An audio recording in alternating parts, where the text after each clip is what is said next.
আসসালামু আলাইকুম, স্বাগতম সবাইকে আজকে ক্লাসে। আজকে আমরা রক্ত সংবহনের অন্যতম গুরুত্বপূর্ণ একটি টপিক অর্থাৎ লসিকা বা লিম্ফ ও লসিকা তন্ত্র নিয়ে আলোচনা করবো ইনশাল্লাহ। তো এর আগে আমরা টোটাল 6টা লেকচারে আমরা চেষ্টা করেছি এই অধ্যায়ের অন্যান্য গুরুত্বপূর্ণ যে টপিকগুলো রয়েছে। আমরা রক্ত কভার করেছি, আমরা কভার করেছি রক্তের উপাদান সমূহ, আমরা রক্তকণিকা সমূহ কভার করেছি। তো তোমরা যারা ক্লাসগুলো করোনি তোমরা অবশ্যই ইউটিউব থেকে ক্লাসগুলো করে নিবে। ক্লাসের লিংক ভিডিও ডেসক্রিপশনে পেয়ে যাবে।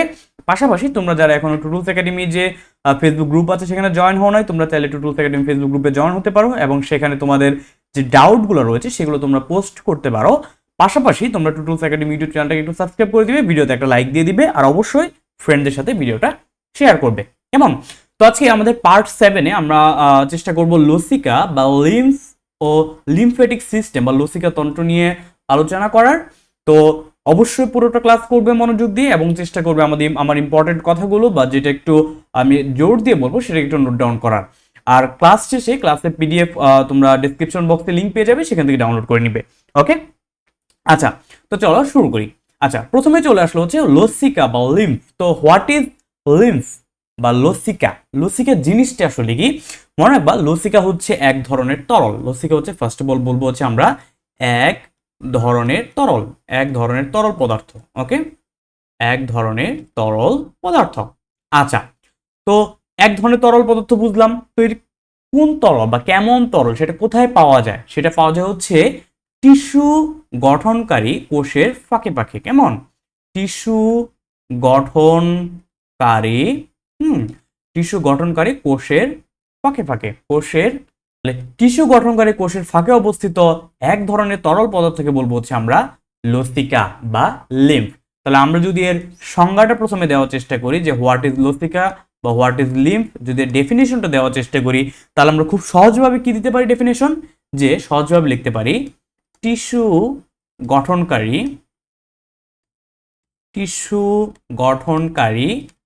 কোষের ফাঁকে ফাঁকে অবস্থিত তরল পদার্থকে, টিস্যু গঠনকারী কোষের ফাঁকে ফাঁকে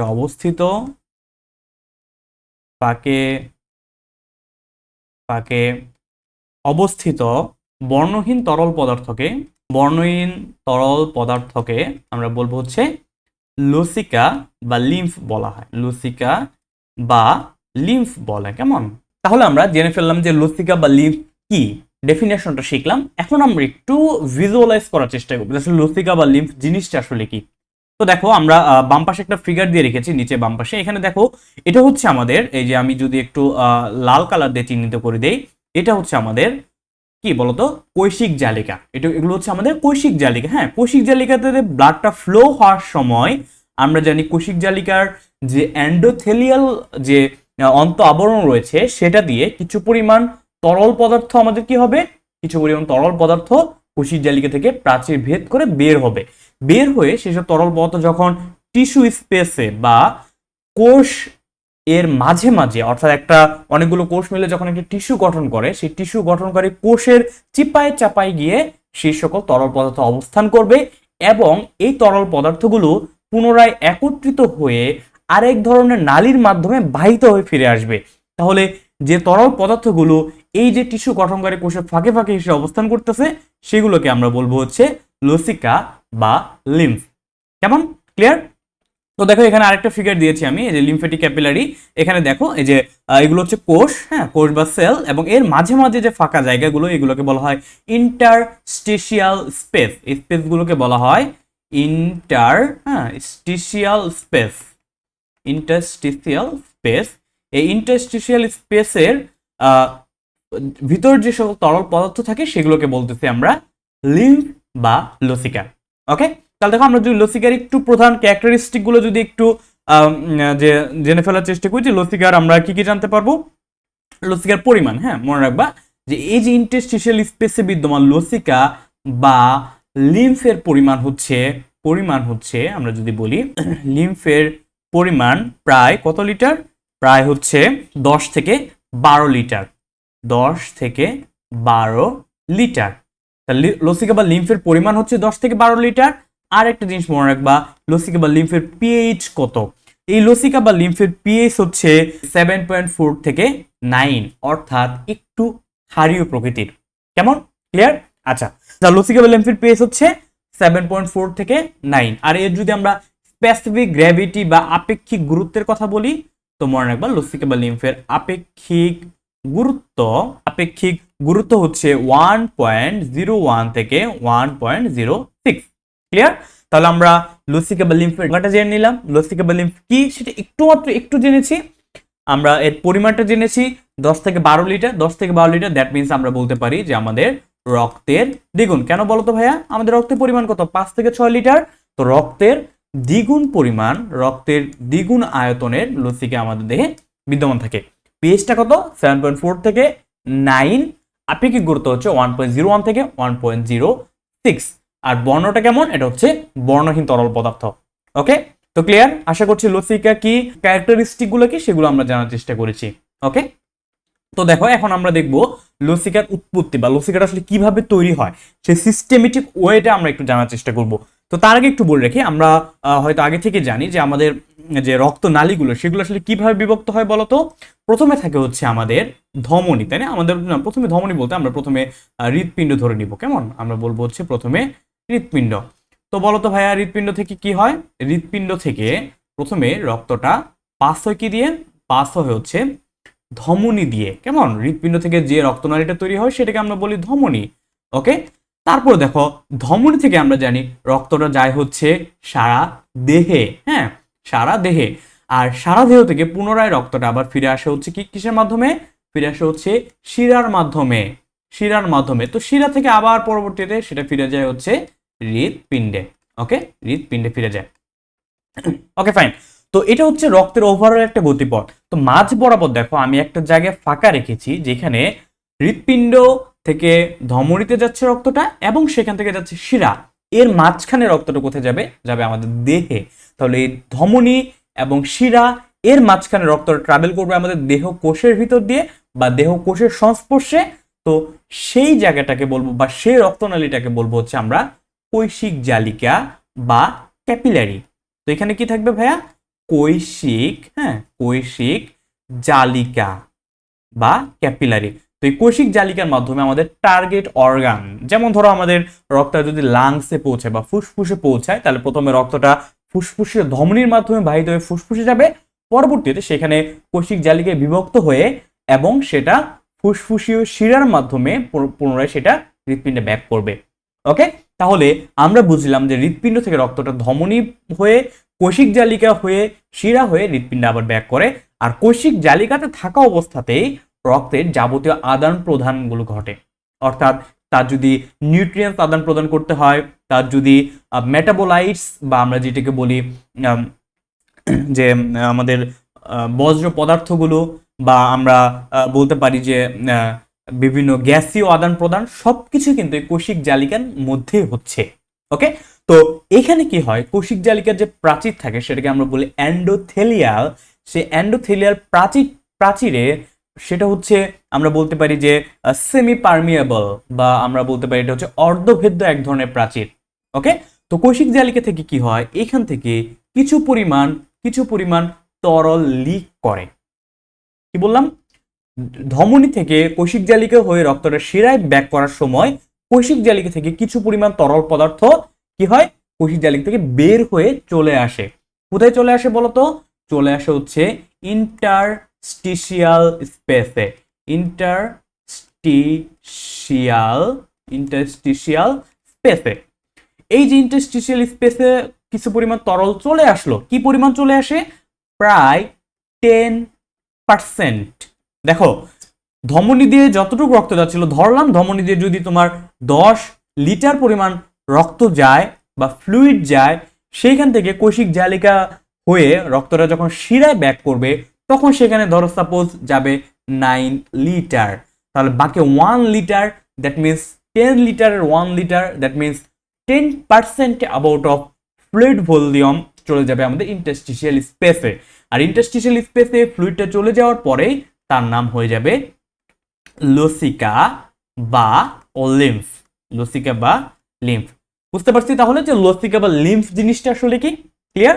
ওকে, তাহলে সেটা যদি আমরা আরেকটু ক্লিয়ার করার জন্য আমরা যদি ফিগার একটু দেখার চেষ্টা করি। দেখো আমি একটু আগে বলেছিলাম যে আমাদের প্রথমে এই যে এই যে দেখো রক্তনালী হয়ে বা কৈশিক জালিকা হয়ে রক্তগুলো যাচ্ছে, তখন সেখান থেকে কিছু পরিমাণে ফ্লুইড লিক আউট হচ্ছে, তাই না? লিক আউট হচ্ছে কোথায়? এই যে দেখো এগুলো হচ্ছে কোষ, হ্যাঁ, আবার অনেকগুলো কোষ মিলে কি তৈরি করছে ভাই? টিস্যু। টিস্যুর ফাঁকে যে স্থানগুলো সেগুলোকে আমরা বলতেছি এই যে ইন্টারস্টিশিয়াল স্পেস। এই ইন্টারস্টিশিয়াল স্পেসে ফ্লুইডগুলো রয়ে যাচ্ছে, এই ফ্লুইডগুলোই হচ্ছে আমাদের লসিকা। পরবর্তীতে ফ্লুইডগুলো আবার কালেকশন হয়ে আবার সেটা লসিকা নালীর মাধ্যমে সেটা ফিরে আসবে বা ল্যাকটেলের মাধ্যমে ফিরে আসবে, সেটা একটু পরে আমরা দেখবো। ওকে, তাহলে দেখো আমরা বুঝলাম যে টিস্যু স্পেসে বা আমরা বলতে পারি টিস্যুর মাঝে মাঝে কোষের যে স্পেসগুলো থাকে, ইন্টারস্টিশিয়াল যে স্পেস রয়েছে, সেই স্পেসে বিদ্যমান ফ্লুইডটাই হচ্ছে লসিকা বা লিম্ফ। আশা করছি এতক্ষণে লসিকা বা লিম্ফ নিয়ে তোমাদের একটা যে কনফিউশন ছিল সেটা কিন্তু ক্লিয়ার হয়েছে। তাহলে লসিকা বা লিম্ফের প্রাইমারি সোর্স কি বা উৎপত্তি স্থল কোথায়, সেটা কই থেকে আসতেছে? অবভিয়াসলি সেটা আসতেছে আমাদের রক্ত থেকে। ওকে, তাহলে ক্লিয়ার কনসেপ্টটা কি হবে যে ভাই আমার রক্ত ছিল হৃৎপিণ্ডে, সেখান থেকে ধমনী হয়ে কৈশিক জালিকে বিভক্ত হয়ে রক্তটা ফিরে গেল আবার কোথায়? শিরায়, শিরা থেকে চলে গেল আবার হৃৎপিণ্ডে। এই যে কৈশিক জালিকে বিভক্ত হলো, সেখানে ধরলাম আমরা 10 লিটার রক্ত আসলো, সেখানে কি হচ্ছে? কৈশিক জালিকা থেকে 10% অর্থাৎ 1 লিটার ফ্লুইড কি হচ্ছে? রক্ত থেকে বের হয়ে যাচ্ছে, বের ইন্টারস্টিশিয়াল স্পেসে চলে আসতেছে, আবার বাকি 9 লিটার শিরা হয়ে আবার ব্যাক করতেছে। তার মানে এই 10% ফ্লুইড যে রক্ত থেকে ইন্টারস্টিশিয়াল স্পেসে চলে আসলো, সেটাই আলটিমেটলি গঠন করতেছে হচ্ছে লসিকা বা লিম্ফ। ক্লিয়ার? আচ্ছা, তাহলে লসিকা বা লিম্ফ আমরা কি জানলাম। এখন হচ্ছে যে লিম্ফ তৈরির যে প্রক্রিয়া, সেটার নাম কি? মনে রাখবা, লসিকা বা লিম্ফ তৈরির প্রক্রিয়াকে বলা হয় লিম্ফোজেনেসিস। তাহলে লসিকা তৈরির প্রক্রিয়াকে বলা হবে লিম্ফোজেনেসিস। লসিকা তৈরির প্রক্রিয়াকে বলা হবে লিম্ফোজেনেসিস। লিম্ফোজেনেসিস। ওকে, তো লিম্ফোজেনেসিস কথাটা কই থেকে আসছে? লিম্ফো কথাটাতে আসতে হচ্ছে লিম্ফ থেকে, হ্যাঁ, লিম্ফ থেকে, লিম্ফ বা লসিকা। আর জেনেসিস মানে হচ্ছে কি ভাইয়া? জেনেসিস মানে হচ্ছে তৈরি করা। তার লসিকা তৈরি করার প্রক্রিয়ার নাম হচ্ছে লিম্ফোজেনেসিস। আশা করছি লসিকার উৎপত্তি নিয়ে তোমাদের সকল কনফিউশন দূর হয়েছে। কেমন? আমরা কথা বলবো লসিকা বা লিম্ফের উপাদান সমূহ নিয়ে, যে আসলে এই যে লসিকা আমরা বললাম এটা কি কি উপাদান নিয়ে তৈরি। আচ্ছা, তো লসিকার উপাদান সমূহকে আমরা প্রধানত দুইটা ক্যাটাগরিতে ভাগ করব। প্রথমে বলবো হচ্ছে আমরা লসিকায় কি কি কোষীয় উপাদান পাওয়া যায় সেটা, অর্থাৎ আমরা প্রথমে বলবো হচ্ছে লসিকায় বিদ্যমান কোষীয় উপাদান, এবং পরবর্তীতে আমরা বলবো হচ্ছে লসিকায় বিদ্যমান অকোষীয় উপাদান। কেমন? অকোষীয় উপাদান। ওকে, ফাইন। তাহলে দেখো ভাইয়া, এই যে কোষীয় উপাদান আমি যে বললাম, কোষীয় উপাদান বলতে আসলে তোমার মাথায় কি খেলতেছে? তো একটু জাস্ট চিন্তা করো, আমাদের লসিকাটা কই থেকে তৈরি হয়েছিল? তৈরি হয়েছিল হচ্ছে এন্টায়ারলি ফ্রম দ্য ব্লাড। রক্তেরই একটা পার্ট, রক্তের একটা তরল অংশ আমাদের কোথায় চলে আসছিল? আমাদের লসিকায় চলে আসছিল, বা রক্তের একটা অংশ মিলে আমাদের লসিকাটা তৈরি হয়েছিল। তার মানে লসিকায় বিদ্যমান কোষীয় উপাদানগুলো আসবে হচ্ছে রক্ত থেকে। তো কি কি থাকবে লসিকায়? মনে রাখবা, কোষীয় উপাদানের ভিতরে থাকবে হচ্ছে লিম্ফোসাইট। থাকবে হচ্ছে কি ভাইয়া? লিম্ফোসাইট। ওকে, লিম্ফোসাইট। তো কোন লিম্ফোসাইট থাকবে যদি বলি? থাকবে হচ্ছে বি আর হচ্ছে টি লিম্ফোসাইট। তো আমরা জানি লিম্ফোসাইট বেসিক্যালি দুই ধরনের হয়, বি লিম্ফোসাইট, টি লিম্ফোসাইট। পাশাপাশি রয়েছে এনকে সেল বা ন্যাচারাল কিলার সেল। তো আমাদের এখানে থাকবে হচ্ছে বি এবং টি লিম্ফোসাইট। আর কি কি থাকবে ভাইয়া? বি এবং টি লিম্ফোসাইট ছাড়া কিছু পরিমাণে মনোসাইট থাকবে, কিছু পরিমাণে থাকবে হচ্ছে মনোসাইট, এবং কিছু পরিমাণে থাকবে হচ্ছে অনুচক্রিকা। কেমন? কিছু পরিমাণ থাকবে মনোসাইট, আর কিছু অনুচক্রিকা পাওয়া যাবে, কিছু অনুচক্রিকা পাবো আমরা। ওকে, ফাইন। তাহলে সবচেয়ে বেশি পরিমাণে কি থাকবে? সবচেয়ে বেশি পরিমাণ থাকবে হচ্ছে লিম্ফোসাইট। তাহলে কি পরিমাণ লিম্ফোসাইট থাকবে সেটা জেনে রাখাটা একটু জরুরি। মনে রাখবা, প্রতি ঘন মিলিমিটার লসিকায় 500 থেকে 7500 পার, কি বললাম আমরা ভাইয়া? পার মিলিমিটার কিউব লসিকা বা লিম্ফ। তাহলে প্রতি মিলিমিটার কিউব লসিকাতে প্রায় 500 থেকে 7500 লিম্ফোসাইট পাওয়া যাবে। লিম্ফোসাইটের ভিতর কি কি লিম্ফোসাইট থাকবে? কিছু থাকবে বি লিম্ফোসাইট, কিছু থাকবে টি লিম্ফোসাইট। ক্লিয়ার? আচ্ছা, তারপর যদি বলি আমরা যে অকোষীয় উপাদান কি কি আছে বা কোষবিহীন উপাদান কি কি আছে, প্রথম পাবো হচ্ছে পানি। যেহেতু তরল পদার্থ তাহলে সেখানে পানি বিদ্যমান থাকবে। কত পার্সেন্ট পানি থাকবে লসিকায়? প্রায় 94% হচ্ছে পানি। তাছাড়া আর কি কি পাবো আমরা বলতো? পানি ছাড়া কি কি অকোষীয় উপাদান রয়েছে লসিকায়? পানি ছাড়া পাবো হচ্ছে কঠিন পদার্থ পাবো কিছু, হ্যাঁ, কঠিন পদার্থ। সেই কঠিন পদার্থের পরিমাণ হচ্ছে কত পার্সেন্ট? বাকি পার্টটুকু, অর্থাৎ কঠিন পদার্থ হচ্ছে অ্যারাউন্ড 6%। ওকে, 6%। তো তাহলে এই যে কঠিন পদার্থ পেলাম, এই কঠিন পদার্থের ভিতরে আবার তো কি কি পার্ট রয়েছে? অর্থাৎ আমরা যদি বলি পানি 94%, কঠিন পদার্থ 6%, তাহলে কঠিন পদার্থের ভিতরে কি কি রয়েছে সেটা একটু জানার চেষ্টা করি। তো মনে রাখবা, কঠিন পদার্থের ভিতরে সবার প্রথমে আমরা পাবো হচ্ছে লিপিড। হ্যাঁ, সবার প্রথমে পাবো হচ্ছে আমরা লিপিড। লিপিড। তো লিপিড কোন ফর্মে পাবো বলতো? লিপিড পাবো হচ্ছে আমরা কাইলোমাইক্রন হিসেবে। এখন হোয়াট ইজ কাইলোমাইক্রন? তো দেখো, কাইলোমাইক্রন নিয়ে আমরা যখন অধ্যায় পড়বো, অর্থাৎ আমরা যখন যেটাকে বলে পরিপাক অধ্যয়নে পড়বো, সেখানে আমরা জানবো যে কাইলোমাইক্রন হচ্ছে আসলে এক ধরনের ক্ষুদ্র লিপিড কণা। ওকে, ক্ষুদ্র লিপিড কণাকে বলা কাইলোমাইক্রন। অর্থাৎ আমাদের যে ফ্যাটি অ্যাসিড গুলো যে রয়েছে সেগুলো আমাদের অন্ত্রে শোষিত হয় বেসিক্যালি কাইলোমাইক্রন হিসেবে। ওকে, তো আমরা এই কাইলোমাইক্রন গুলো পাবো হচ্ছে আমরা কোথায় পাবো ভাই? আমরা পাবো হচ্ছে লুসিকায়। তাছাড়া কি কি পাবো বলতো? লিপিড ছাড়া আর আমরা কাইলোমাইক্রন ছাড়া আর কি কি পাবো? কাইলোমাইক্রন পাবো, পাশাপাশি কিছু পাবো ট্রাইগ্লিসারাইড পাবো কিছু, হ্যাঁ, কিছু পাবো হচ্ছে আমরা ট্রাইগ্লিসারাইড। আর কি পাবো? ট্রাইগ্লিসারাইড এবং এবং কিছু পরিমাণে ফসফোলিপিড পাবো, কিছু পরিমাণে পাবো ফসফোলিপিড। তো এগুলো ছিল মোটামুটি আমাদের লসিকায় লিপিড জাত উপাদান। তাছাড়া আর কি কি থাকবে বলতো? লিপিড আছে, তাহলে অবশ্যই এখানে প্রোটিন থাকবে কিছু, প্রোটিন থাকবে। মনে রাখবা, লসিকার অন্যতম প্রধান উপাদান হচ্ছে প্রোটিন। কি কি প্রোটিন থাকবে এখানে? প্রোটিন হিসেবে প্রধানত থাকবে হচ্ছে আমাদের প্লাজমা প্রোটিনগুলো। কি কি প্রোটিন থাকবে? প্লাজমা প্রোটিন সমূহ। একটু মনে রাখবা, আমাদের রক্তের প্লাজমায় বিদ্যমান যে প্রোটিন, যেগুলোকে আমরা বলি প্লাজমা প্রোটিন। তাহলে বলো তো, রক্তে কি কি প্লাজমা প্রোটিন থাকে? প্লাজমা প্রোটিন থাকে, আমরা GPA5 নেমোনিক দিয়ে মনে রেখেছিলাম, মনে আছে? G for globulin, P for prothrombin, A for albumin and 5 for fibrinogen. তাহলে এখানে প্লাজমা প্রোটিন সমূহ থাকবে। প্লাজমা প্রোটিন সমূহের ভিতরে আমাদের এই লসিকায় কি কি প্লাজমা প্রোটিন প্রমিনেন্টলি থাকবে বা সবচেয়ে বেশি পরিমাণে থাকবে, এটা একটু মনে রাখবে। স্পেশালি এখানে থাকবে হচ্ছে অ্যালবুমিন আর গ্লোবিউলিন। এখানে অ্যালবুমিন এবং অ্যালবুমিন আর হচ্ছে গ্লোবিউলিন নামক প্লাজমা প্রোটিনটা বেশি থাকবে। ওকে, গ্লোবিউলিন নামক প্লাজমা প্রোটিন থাকবে। তাছাড়া লসিকে কি কি থাকবে বলতো? প্রোটিন আর কি কি থাকবে? প্রোটিন জাত উপাদানের ভিতরে আর থাকবে কিছু কিছু থাকবে হচ্ছে ব্লাড ক্লটিং ফ্যাক্টর। হ্যাঁ, ক্লটিং ফ্যাক্টর থাকবে কিছু। আমরা ক্লটিং ফ্যাক্টর পড়েছিলাম, মনে আছে? ক্লটিং ফ্যাক্টর, কিছু ক্লটিং ফ্যাক্টর থাকবে। তো তোমরা হয়তো লেখাটা এখানে দেখতে পাচ্ছ না আমাকে দেখা যাওয়ার কারণে, তো তোমরা হচ্ছে পরবর্তীতে এখান থেকে হচ্ছে পিডিএফটা থেকে তোমরা হচ্ছে একটু লেখাটা লিখে নিবে। আচ্ছা, তো থাকবে হচ্ছে প্লাজমা প্রোটিন, অ্যালবুমিন, গ্লোবিউলিন, থাকবে হচ্ছে ক্লটিং ফ্যাক্টর। তাছাড়া কি কি থাকবে বলতো? তাছাড়া থাকবে হচ্ছে কিছু টিস্যু প্রোটিন, কিছু টিস্যু প্রোটিন থাকবে, টিস্যু প্রোটিন থাকবে, হ্যাঁ, টিস্যু প্রোটিন থাকবে।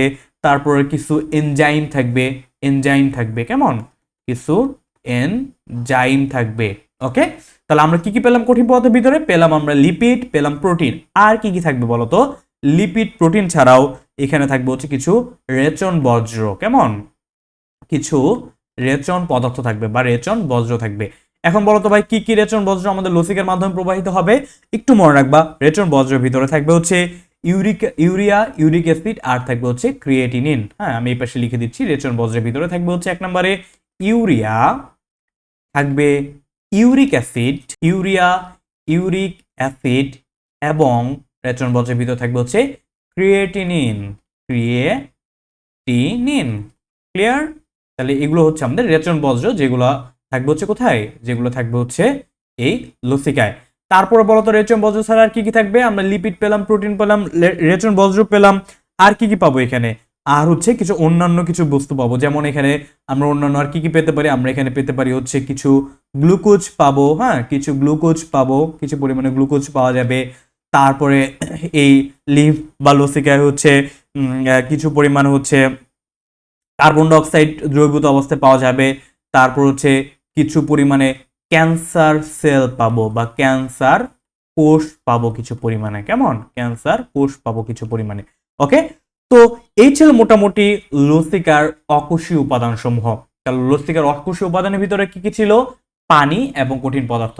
পানি ছিল হচ্ছে অ্যারাউন্ড 94%, কঠিন পদার্থ ছিল 6%। কঠিন পদার্থের ভিতরে আমরা পেয়েছি লিপিড, প্রোটিন, দেন পেয়েছি আমরা রেচন বজ্র, then glucose, carbon oxide and cancer cell. রেচন বজ্রের ভিতরে ছিল ইউরিয়া, ইউরিক অ্যাসিড, ক্রিয়েটিনিন। আর প্রোটিনের ভিতরে আমরা মেজর প্রোটিন হিসেবে পেয়েছিলাম দুইটা প্লাজমা প্রোটিনকে, অ্যালবুমিন, গ্লোবিউলিন। ছিল কিছু ক্লটিং ফ্যাক্টর, ছিল কিছু টিস্যু প্রোটিন, ছিল কিছু এনজাইম। ওকে, তো এই ছিল মোটামুটি লসিকার উপাদান সমূহ।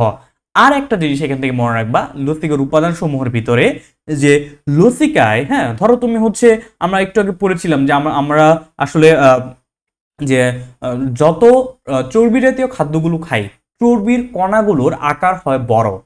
ধরো হচ্ছে আমার এটা যদি হয়, যদি আমি একটু লিখে দিই, ধরো এটা হচ্ছে আমার কৈশিক জালিকা, যেখানে হচ্ছে আমাদের খাদ্যসার শোষিত হবে।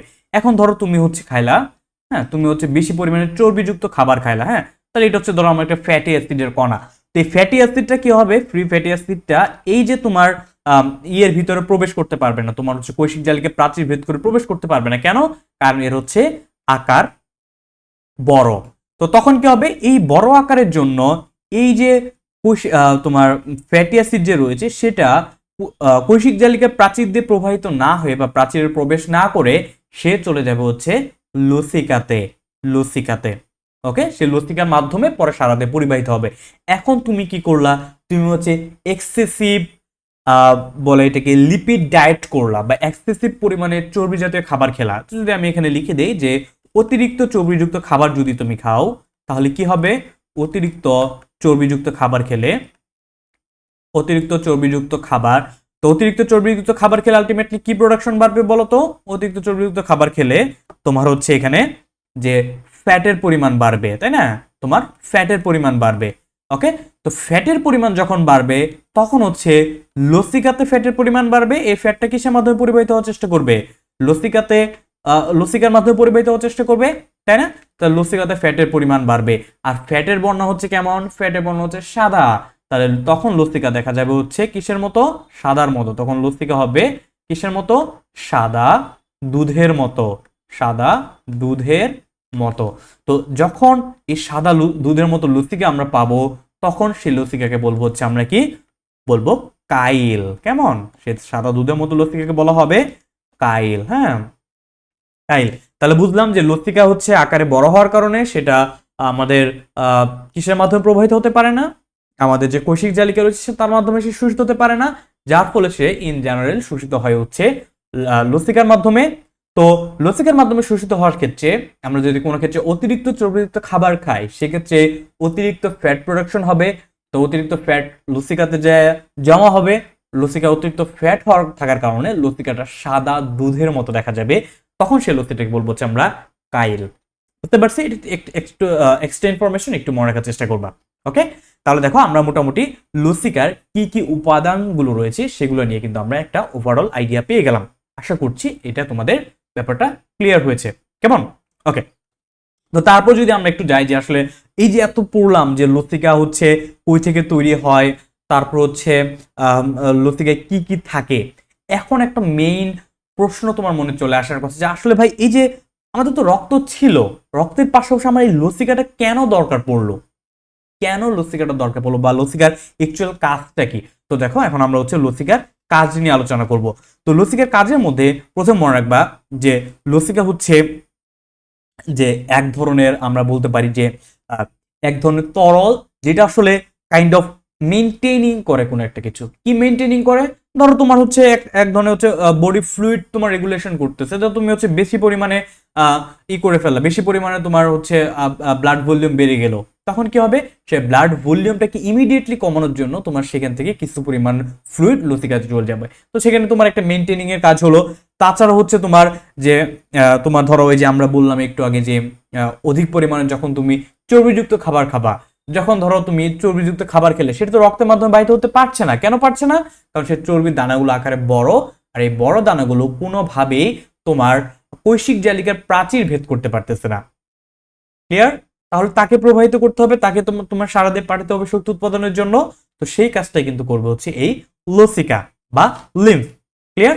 ওকে, তাহলে লসিকা যদি আমরা কাজের কথা বলি, তাহলে কাজের ক্ষেত্রে প্রথমে কি বলবো? প্রথমে হচ্ছে যে 1 নাম্বার কাজের ক্ষেত্রে আমরা বলতে পারি, লসিকার কাজের মধ্যে বলতে পারি আমরা যে লসিকা কি করবে? স্নেহ কণা পরিবহন করবে। স্নেহ বা স্নেহ জাতীয় খাদ্যসার, স্নেহ জাতীয় খাদ্যসার পরিবহন করবে। কেমন?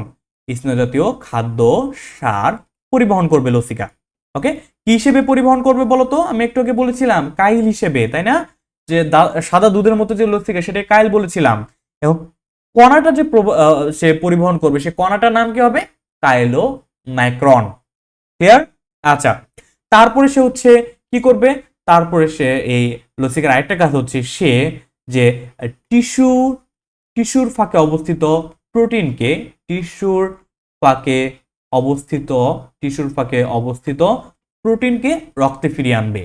টিস্যুর ফাঁকে অবস্থিত প্রোটিন, টিস্যুর ফাঁকে অবস্থিত প্রোটিন, হ্যাঁ, প্রোটিনকে রক্তে ফিরে আনবে। প্রোটিন রক্তে ফেরত আনবে, ওকে ফাইন। তো এর পরে সে কি করবে? লসিকা কি করবে সেটা যদি আমরা একটু দেখার চেষ্টা করি। লসিকার অন্যতম একটা প্রধান কাজ কি? প্রধান কাজ হচ্ছে যে তোমার কি করা? ধরো তোমার হচ্ছে দেহের এমন একটা জায়গা আছে যেখানে হচ্ছে তোমার কৈশিক জালিকা পৌঁছাতে পারতেছে না। বাট আমরা জানি প্রত্যেকটা জীবিত কোষের নিউট্রিয়েন্টস দরকার। তো তোমার দেহের এমন একটা জায়গা আছে যেখানে কৈশিক জালিকা পৌঁছাতে পারতেছে না, অর্থাৎ রক্ত পৌঁছাতে পারতেছে না, বাট তোমাকে নিউট্রিয়েন্টস পাঠাতে হবে। ইন দ্যাট কেস সেখানে কাজ করবে কে? লসিকা বা লিম্ফ। তাহলে আমরা এখানে বলবো কি যে যে সকল স্থানে কৈশিক জালিকা পৌঁছাতে পারে না, সেখানে এই লসিকা কি করে? সেখানে পুষ্টি সরবরাহ করে। পৌঁছায় না সেখানে এই লসিকা বা লিম্ফ, সেখানে লসিকা কি সাপ্লাই দেয় বলতো? সেখানে লসিকা পুষ্টি পরিবহন করে, পুষ্টি কণা পরিবহন করে। ওকে, পরিবহন করে। তারপরে আমরা এখানে কি বলতে পারি বলতো? লসিকার আর একটা প্রধান কাজ কি হতে পারে? লসিকা হচ্ছে তোমার লিম্ফোসাইট ধারণ করে। লসিকা হচ্ছে কি করে ভাইয়া? লিম্ফোসাইট ধারণ করে। কি কি লিম্ফোসাইট ধারণ করে বলতো? কি কি লিম্ফোসাইট ধারণ করে? আমরা বলেছিলাম বি লিম্ফোসাইট আর হচ্ছে টি লিম্ফোসাইট ধারণ করে। এখান থেকে মনে রাখবো এই যে বি লিম্ফোসাইট, তার কাজ কি? তার কাজ হচ্ছে অ্যান্টিবডি তৈরি করা বা অ্যান্টিবডি প্রোডাকশন করা। কেমন? তাহলে তার কাজ হচ্ছে অ্যান্টিবডি তৈরি করে। তার মানে অ্যান্টিবডি তৈরিতেও কিন্তু পরোক্ষভাবে লসিকা বা লিম্ফি তোমাকে হেল্প করতেছে। তাছাড়া লসিকার আর কাজ কি হতে পারে? আর প্রধান কাজের ভিতর কি রয়েছে?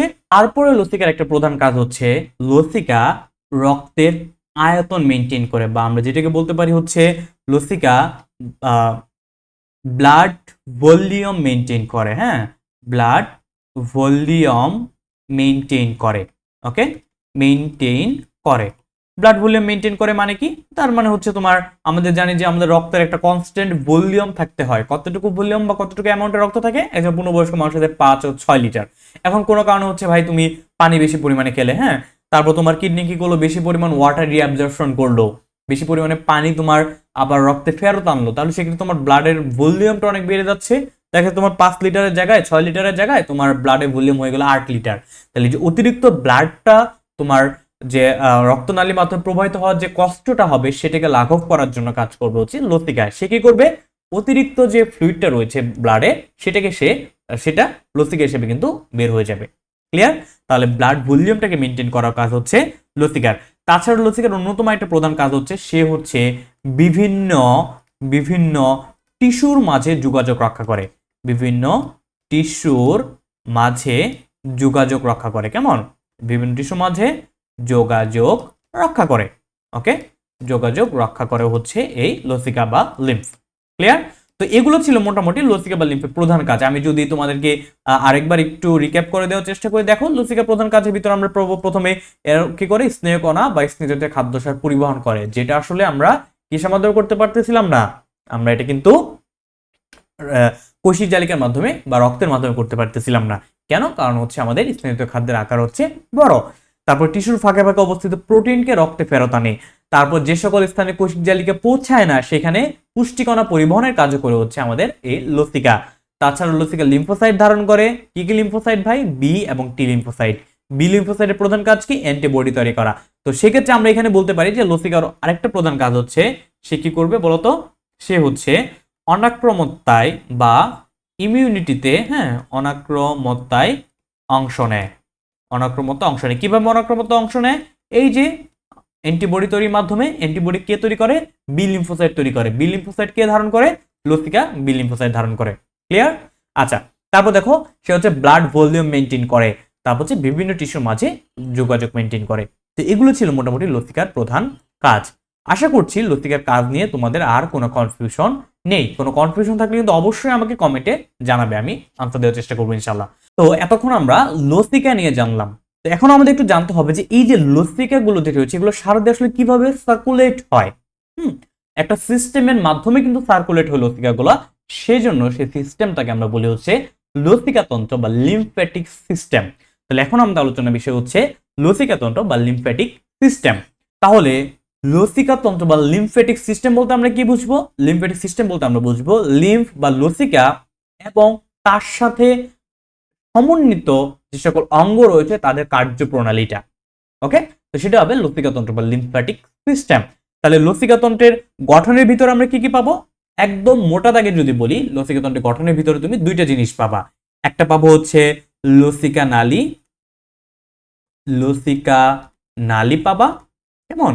আর পাওয়া যাবে হচ্ছে লসিকা গ্রন্থি। লসিকা গ্রন্থি। ওকে, লসিকা গ্রন্থি। তো লসিকা নালী কি? যে সকল নালীর মাধ্যমে লসিকাটা সার্কুলেট হবে। আর লসিকা গ্রন্থি কি? যেখানে লসিকাটা সাময়িকভাবে জমা থাকবে বা গ্রন্থির মতো কাজ করবে। ওকে, তো এগুলো নিয়ে আমরা ইন ডিটেলসে পড়বো ধীরে ধীরে। তো দেখো, আমরা যদি প্রথমে লসিকা নালীর কথা বলি তাহলে মনে রাখবা এই লসিকা নালী আবার দুই ধরনের আছে। কেমন? এক ধরনের লসিকা নালী, লসিকা হচ্ছে তোমার লসিকা গ্রন্থির দিকে লসিকাটাকে নিয়ে যাবে, সেটাকে আমরা বলবো হচ্ছে অন্তর্মুখী বা অ্যাফারেন্ট লসিকা নালী। আমরা সেটাকে বলবো তাহলে কি ভাইয়া? অন্তর্মুখী লসিকা নালী। তো অন্তর্মুখী লসিকা নালী কি করবে? অন্তর্মুখী লসিকা নালী হচ্ছে লসিকাটাকে কিসের দিকে নিয়ে যাবে? লসিকা গ্রন্থির দিকে নিয়ে যাবে। আর এক ধরনের তলে থাকবে যেখানে অ্যাফারেন্ট আছে, সেখানে কি থাকবে? ইফারেন্ট থাকবে। তাহলে আরেকটা হবে বহির্মুখী লসিকা নালী। ওকে, বহির্মুখী লসিকা নালী। তাহলে বহির্মুখী লসিকা নালী কি করবে বলতো? অন্তর্মুখীর কাজে বিপরীতটা করবে, অর্থাৎ লসিকা গ্রন্থি থেকে আমাদের লসিকাটাকে বাহিরের দিকে নিয়ে যাবে বা বের করে নিয়ে আসবে। কেমন? ওকে, ফাইন। তাহলে দেখো, এই যে লসিকা নালী, লসিকা গ্রন্থি, এগুলোর সমন্বিত রূপই হচ্ছে আমাদের লসিকা তন্ত্র বা লিম্ফ্যাটিক সিস্টেম। আমরা যদি বাম পাশে যদি একটা ফিগার দেখার চেষ্টা করি, দেখো এই ফিগার আসলে কি দেখাচ্ছি আমরা। এই ফিগারের মেজর পার্ট হচ্ছে, যদি আমি একটু কালারিং করে চিহ্নিত করি, দেখো এই যে এটা হচ্ছে আমাদের হার্ট, তাই না? এটা হচ্ছে আমাদের হার্ট। ওকে, হার্ট। তো হার্ট থেকে যেটা বের হয়ে যাচ্ছে সেটাকে আমরা বলতেছি হচ্ছে ধমনী। ধমনী। তারপরে এখানে হচ্ছে কৈশিক জালিকা, তারপরে হচ্ছে শিরা, এবং পরবর্তীতে আবার রক্তটা ফিরে দেওয়া হচ্ছে হার্টে। তাহলে ধমনী, কৈশিক জালিকা হয়ে শিরার মাধ্যমে রক্তটা যখন আমরা হৃৎপিণ্ডে ফিরে যায়, সে ফুল প্রসেসটাকে বলি আমরা রক্ত সংবহন তন্ত্র। কেন রক্ত সংবহন তন্ত্র বলি? কারণ তার মাধ্যমে সংবহিত হয় হচ্ছে রক্ত। ক্লিয়ার? আচ্ছা, এখন কোন একটা সিস্টেমের মাধ্যমে যদি আমাদের এই লসিকাটা সার্কুলেট হয় তাহলে সেটাকে আমরা কি বলতে পারি? সেটাকে আমরা বলবো লসিকা সংবহন তন্ত্র। তাহলে দেখো, আমরা এটাকে বলবো হচ্ছে রক্ত সংবহন তন্ত্র। রক্ত সংবহন তন্ত্র, যেটা হচ্ছে আমাদের প্রধানতম সংবহন তন্ত্র।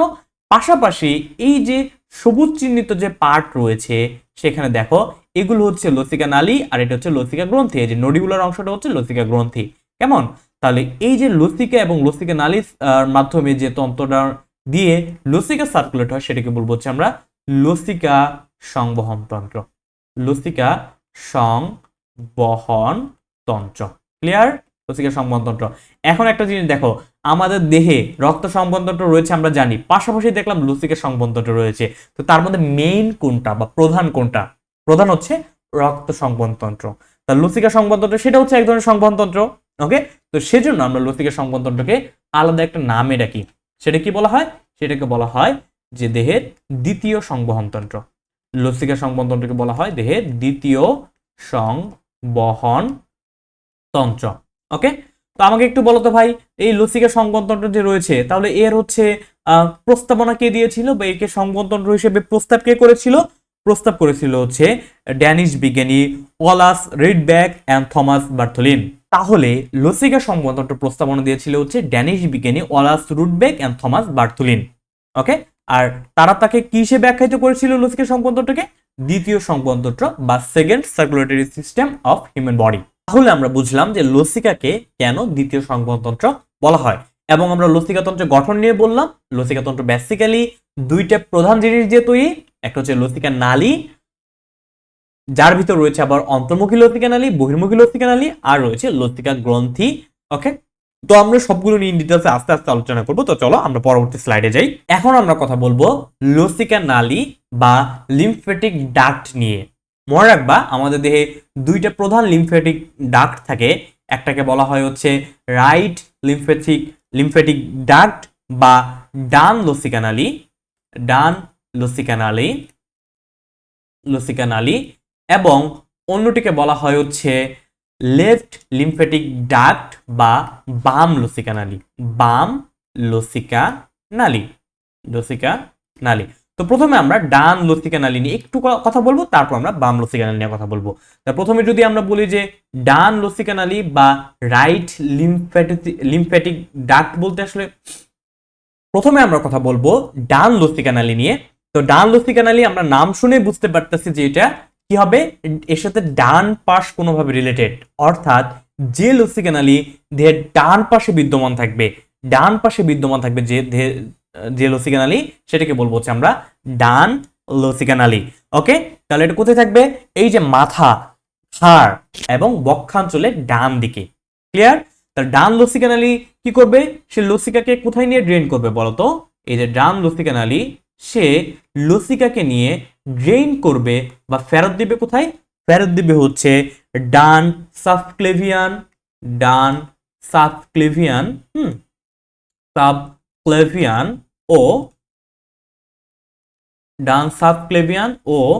ও ডান অন্তঃজুগুলার ভেইনে, ডান অন্তঃজুগুলার শিরায়, কেমন? অন্তঃজুগুলার শিরায়। ওকে, তাহলে দেখো আমরা কি বললাম যে ডান লসিকা নালী হচ্ছে ডান পাশে অবস্থিত একটা প্রধান লসিকা নালী, যেটা লসিকাকে কোথায় নিয়ে ড্রেন করবে বা কোথায় নিয়ে পৌঁছে দিয়ে আসবে? ডান সাবক্লেভিয়ান আর ডান অন্তঃজুগুলার শিরা। সেখান থেকে আলটিমেটলি কি হবে? লসিকাটা মিশে যাবে কোথায়? রক্তে।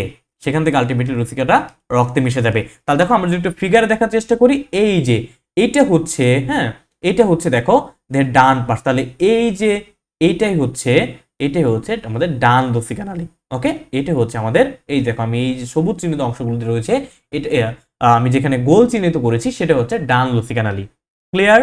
আচ্ছা, তাহলে দেখো আমরা যদি বলি যে বাম লসিকা নালী মিলে কোনটা হবে? তাহলে বাম লসিকা নালী, তো মনে রাখবা দেহের বাম পাশের লসিকা সমূহ যে নালী বহন করে সেটাকে রক্তে ফেরত দিবে, সেটা হচ্ছে বাম লসিকা নালী। তো বাম লসিকা নালী কোনটা হবে দেখো তো? এই যে দেহের বাম পাশে বলতে কোনটা? এই যে এই পাশে। কেমন? এই পাশের লসিকা নালীগুলো হবে বাম লসিকা নালী। ওকে, বাম লসিকা নালী। তাহলে বাম লসিকা নালী সে লসিকাকে কোথায় নিয়ে ড্রেন করবে বা কোথায় নিয়ে দিয়ে আসবে? ভাইয়া? বাম লসিকা নালী লসিকাকে নিয়ে যাবে হচ্ছে বাম সাবক্লেভিয়ান, হ্যাঁ বাম সাবক্লেভিয়ান ও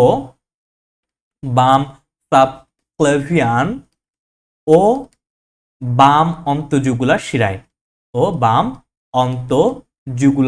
কেমন? অন্তঃজুগুলার শিরায়। বাম অন্তঃজুগুলার শিরায়। তো বাম সাবক্লেভিয়ান এবং বাম অন্তঃজুগুলার শিরার মাধ্যমে সেটা আলটিমেটলি কোথায় চলে যাবে? সেটা আলটিমেটলি আবার রক্তে চলে যাবে। আচ্ছা, এখন হচ্ছে সাবক্লেভিয়ান শিরা কি, অন্তঃজুগুলার শিরা কি, সেটা আসলে ইন্টারমিডিয়েট লেভেলে অতটা ইন ডিটেলস না হলেও চলে, যেটা প্রয়োজন আমরা সেটা সামনে আলোচনা করব। তো জাস্ট এটুকু মনে রাখো, সাবক্লেভিয়ান ক্লাভিকুলার নিচে অবস্থিত একটা শিরা, তারপর সাব অন্তঃজুগুলার শিরা সেটা হচ্ছে আমাদের জুগুলার নচের নিচে, অর্থাৎ আমাদের এখানে একটা নচ রয়েছে সেটাকে বলে জুগুলার নচ, এই জুগুলার নচের নিচে বিদ্যমান একটা শিরা। জাস্ট এটুকু মনে রাখো তাহলেই হবে। তাহলে ডান লসিকা নালী লসিকাকে নিয়ে যাবে হচ্ছে ডান সাবক্লেভিয়ান, আর ডান অন্তঃজুগুলার শিরা তার মাধ্যমে লসিকাকে রক্তে পৌঁছিয়ে দিবে। এখন আমাকে বলো তো ভাই, এই যে লসিকাকে রক্তে কেন পৌঁছাইতে হইলো?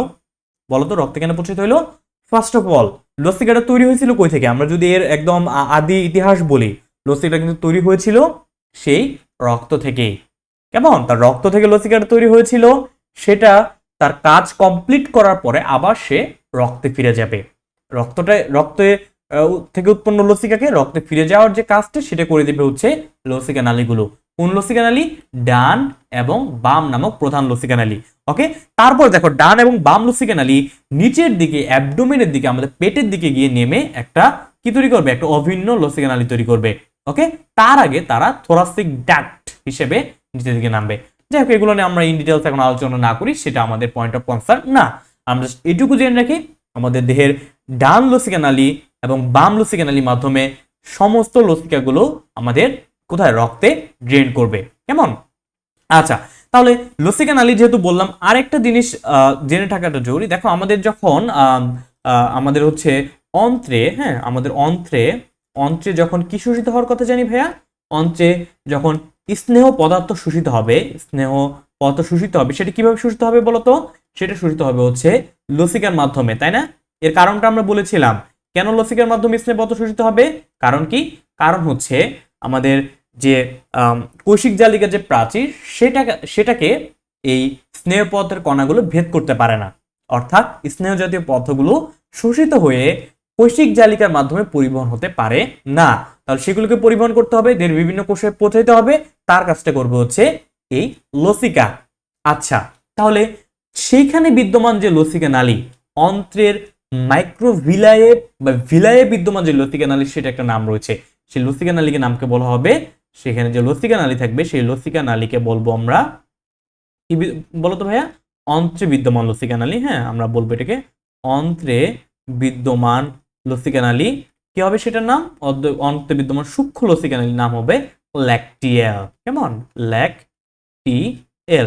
তো দেখো, আমি যদি জাস্ট একটা সিম্পল ফিগার দেখানোর চেষ্টা করি তোমাদের, দেখো এটা হচ্ছে আমাদের একটা মাইক্রোভিলাই। হ্যাঁ, এরকম মাইক্রোভিলাই থাকে আমরা জানি। তো মাইক্রোভিলাইয়ের ভিতরে দেখবা যে এইখানে কি থাকে? এখানে হচ্ছে কৌশিক জালিকা থাকে। হ্যাঁ, এইখানে হচ্ছে এই যেভাবে কৌশিক জালিকা থাকে, যে কৌশিক জালিকাগুলো শোষিত পদার্থগুলোকে বেসিক্যালি ট্রান্সপোর্ট করে আনতেছে, তাই না?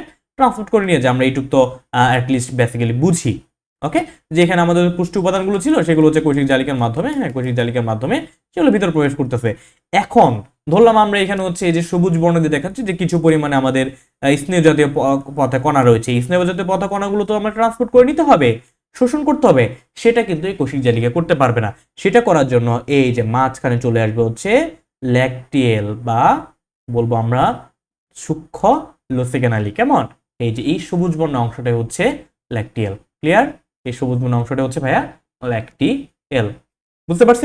ল্যাকটিয়েল নিয়ে আমরা বিস্তারিত হচ্ছে যখন আমরা অধ্যায়টা পড়বো, অর্থাৎ আমরা যখন পরিপাক শোষণ পড়বো, সেখানে কিন্তু আমরা আলোচনা করব। ক্লিয়ার? ওকে, তো লসিকা নালী নিয়ে আপাতত আমাদের কনসেপ্ট ক্লিয়ার হওয়ার কথা। যতটুকু আমাদের প্রয়োজন আমরা ততটুকু বলেছি। তারপরে কোনো কিছু জানার থাকলে অবশ্যই টিউটোরিয়ালস একাডেমি গ্রুপে পোস্ট করবে কিংবা আমাকে কমেন্টে জানাবে। ওকে, আচ্ছা, তো এখন আমরা আলোচনা করব লসিকা গ্রন্থি নিয়ে। আমরা মাত্র লসিকা নালী দেখলাম, এখন আমরা দেখার চেষ্টা করব লসিকা গ্রন্থি। তো লসিকা গ্রন্থি কি, বা আসলে গ্রন্থির সংজ্ঞাটা কি যদি আমরা একটু বলার চেষ্টা করি। লসিকা গ্রন্থি হচ্ছে লসিকা তন্ত্রে বিদ্যমান গ্রন্থিগুলো। হ্যাঁ, লসিকা তন্ত্রে বিদ্যমান গ্রন্থি হচ্ছে গ্রন্থির মতো অংশগুলো যে রয়েছে বা গ্রন্থি সমূহকে বলা হয় লসিকা গ্রন্থি বা লিম্ফ নোড বা লিম্ফেটিক গ্ল্যান্ডস। তাহলে লসিকা তন্ত্রে বিদ্যমান গ্রন্থি সমূহকে বলা হচ্ছে লিম্ফ গ্ল্যান্ড। ওকে, তো লিম্ফ গ্ল্যান্ড কয় ধরনের আছে ভাই? লসিকা গ্রন্থি বা লিম্ফ গ্ল্যান্ড আছে হচ্ছে 5 ধরনের। হ্যাঁ, 5 ধরনের লিম্ফ গ্ল্যান্ড আমাদের দেহে রয়েছে। তো 5 ধরনের গুলো যদি আমরা একটু নাম বলার চেষ্টা করি, প্রথমে রয়েছে আমাদের লিম্ফ নোড। প্রথমে রয়েছে লিম্ফ নোড, কেমন? Lymph node. তারপরে কি পাবো আমরা? লিম্ফ নোডের পরে পাবো হচ্ছে সুপরিচিত টনসিল। তারপরে রয়েছে হচ্ছে স্প্লিন বা প্লিহা, প্লিহা বা যেটাকে আমরা বলি হচ্ছে স্প্লিন। তারপর রয়েছে আমাদের অন্যতম একটা প্রধান লসিকা গ্রন্থি, যেটাকে বলে হচ্ছে থায়ামাস। এবং আমরা পাবো হচ্ছে 5 নম্বরে পাবো কোনটা? পাবো হচ্ছে লাল অস্থিমজ্জা। লাল অস্থিমজ্জা, অস্থিমজ্জা। তাহলে দেখো আমরা কিন্তু অলরেডি 5 ধরনের লসিকা গ্রন্থি নিয়ে আলোচনা করলাম। তাহলে কি কি পাবো আমরা? পাবো লিম্ফ নোড, টনসিল, প্লিহা বা স্প্লিন, থাইমাস এবং লাল অস্থিমজ্জা। এগুলো হচ্ছে লসিকা গ্রন্থি। তো লসিকা গ্রন্থি জিনিসটা কি? লসিকা তন্ত্রে বিদ্যমান গ্রন্থির মতো যে পার্টগুলো রয়েছে সেগুলোকে বলবো হচ্ছে লসিকা গ্রন্থি। কয় ধরনের? 5 ধরনের। তো চলো আমরা এখন লসিকা গ্রন্থিগুলো নিয়ে একটু আলোচনা করি। তো লসিকা গ্রন্থি প্রথমে আমরা পেয়েছি হচ্ছে লিম্ফ নোড। তো লিম্ফ নোড জিনিসটা কি? লিম্ফ নোড হচ্ছে এক ধরনের লসিকা গ্রন্থি, এটুকু আমরা জানি। ওকে, তো আমরা আরো স্পেসিফিক ভাবে বলবো যে লসিকা বাহিকায় অবস্থিত বা লসিকা তন্ত্রে অবস্থিত, আমরা বলতে পারি লসিকা তন্ত্রে অবস্থিত ক্যাপসুলের মতো অংশ। লসিকা তন্ত্রে অবস্থিত ক্যাপসুলের মতো অংশগুলোকে বলা হবে হচ্ছে লিম্ফ নোড। লসিকা তন্ত্রে অবস্থিত ক্যাপসুলের মতো অংশগুলোকে বলবো আমরা লিম্ফ নোড। ওকে, তাহলে দেখো আমরা লিম্ফ নোড কি কি পাবো? সবার প্রথমে আমরা উপর থেকে দেখার চেষ্টা করবো। এই যে দেখো সার্ভাইকাল লিম্ফ নোড, এই যে সবুজ বর্ণের ডট ডট যে অংশগুলো রয়েছে আমাদের ঘাড়ের এই দুই পাশে রয়েছে সার্ভাইকাল লিম্ফ নোড। এই যে এখানে কেমন সার্ভাইকাল লিম্ফ নোড। আচ্ছা, তারপর কি পাবো? আমাদের এক্সিলা বা বগল অঞ্চলে রয়েছে এক্সিলারি লিম্ফ নোড। ওকে, তাছাড়াও আরো অ্যাবডোমিনাল লিম্ফ নোড রয়েছে, পেলভিক লিম্ফ নোড রয়েছে, সেগুলো দেখো সবুজ বর্ণের ডট ডট দিয়ে কিন্তু চিহ্নিত করা রয়েছে। ওকে, তাহলে এই লিম্ফ নোডের কাজ কি ভাই? এই লিম্ফ নোডের স্পেশালিটি কি? সে কি করবে? সে হচ্ছে, আমরা জানি যে আমাদের রক্ত থেকে তৈরি হয় কি ভাই? রক্ত থেকে প্রথমে তৈরি হয় আমাদের লসিকা, তাই না? রক্ত থেকে তৈরি হয় হচ্ছে লসিকা। তো এই লসিকাটা আবার কোথায় ফেরত যাবে? আবার ফেরত যাবে হচ্ছে রক্তে। তাহলে এই যে রক্ত থেকে লসিকা তৈরি হয় সেটা আবার রক্তে ফিরে যাওয়ার আগ মুহূর্তে সেগুলা কি হবে? লিম্ফ নোডে পরিশ্রুত হবে, পরিশ্রুত হবে। কেমন? তারা কোথায় যাবে? তারা যাবে হচ্ছে লিম্ফ নোডে। লিম্ফ নোডে, লিম্ফ নোডে। কেন লিম্ফ নোডে যায় বলতো? তারা যায় হচ্ছে লিম্ফ নোডে কিসের জন্য? তা পরিশ্রুত হওয়ার জন্য, পরিশ্রুত হওয়ার জন্য বা ছাকার জন্য। কেমন? পরিশ্রুত হওয়ার জন্য। তাহলে এখন বলতো ভাই, এই যে পরিশ্রুত হওয়ার জন্য তারা হচ্ছে লিম্ফ নোডে গেল, লিম্ফ নোডে গেল, পরিশ্রুত হওয়া বলতে আসলে কি বোঝাচ্ছি? যে ভাই আমার লসিকাতে কিছু পরিমাণ জিনিস সবসময় থাকতে হবে, যেমন লিম্ফ, আমরা বলতে পারি লিম্ফোসাইট থাকতে হবে। ওকে, কিছু পরিমাণে প্লাজমা প্রোটিন থাকতে হবে। এই যে লিম্ফোসাইট থাকা বা লিম্ফোসাইটকে ধরে রাখা, এই ধরে রাখার কাজটাই করবো হচ্ছে লিম্ফ নোডগুলো। ক্লিয়ার? লিম্ফ নোডের ভিতরে তাহলে কি কি পাবো আমরা? লিম্ফ নোডের ভিতরে পাবো হচ্ছে আমরা লিম্ফোসাইট। লিম্ফ নোড, হ্যাঁ, লিম্ফ নোড, লিম্ফ নোডের ভিতরে কি পাওয়া যাবে বলতো? লিম্ফ নোডে কি কি থাকবে? পাওয়া যাবে হচ্ছে লিম্ফোসাইট, লিম্ফোসাইট পাওয়া যাবে। আর কি পাবো বলতো? আর অন্যান্য উপাদান কি কি ছিল? লিম্ফোসাইট ছিল, ছিল আমাদের মনোসাইট, হ্যাঁ, মনোসাইট ও কিছু অনুচক্রিকা। তাহলে ও অনুচক্রিকা। তাহলে লিম্ফ নোড কি করবে? লিম্ফ নোড এই যে লিম্ফোসাইট, মনোসাইট এবং অনুচক্রিকাগুলো জমা রাখবে। অনুচক্রিকাগুলো কি করবে? অনুচক্রিকাগুলোকে সে কি করবে? সে হচ্ছে জমা রাখবে। ওকে, সে হচ্ছে জমা রাখবে, সে জমা রাখবে। ক্লিয়ার? জমা রাখবে। তাহলে দেখো লিম্ফ নোডের বেসিক কাজটা হচ্ছে পরিশ্রুত করা। তাহলে দেখো লিম্ফ নোডের বেসিক কাজ হচ্ছে পরিশ্রুত করা। কাকে পরিশ্রুত করবে? সে লিম্ফকে পরিশ্রুত করবে। কিভাবে করবে? সে হচ্ছে লিম্ফোসাইট, মনোসাইট, অনুচক্রিকা ইত্যাদিকে জমা রাখবে। তারপরে হচ্ছে সে হচ্ছে লিম্ফের ভিতরে কোনো ইনফেকশন থাকলে সেটাকে সে সেখান থেকে সে ডিফেন্স করবে বা সেখান থেকে সে সেটাকে প্রতিরোধ দিবে। কেমন?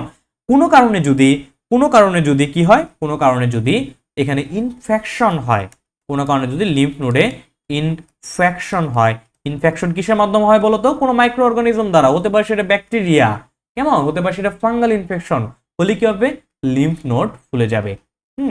লিম্ফ নোড ফুলে যাবে। কেমন, লিম্ফ নোড কি হবে, ইনফেকশন হলে লিম্ফ নোড ফুলে যায়। ক্লিয়ার? আচ্ছা, তাহলে আমরা লিম্ফ নোড নিয়ে কি কি পড়লাম? এটা হচ্ছে এক ধরনের ক্যাপসুলের মতো অংশ যেটা লসিকা তন্ত্রে থাকে। প্রধান কাজ হচ্ছে লসিকাকে কি করা, পরিশ্রুত করা।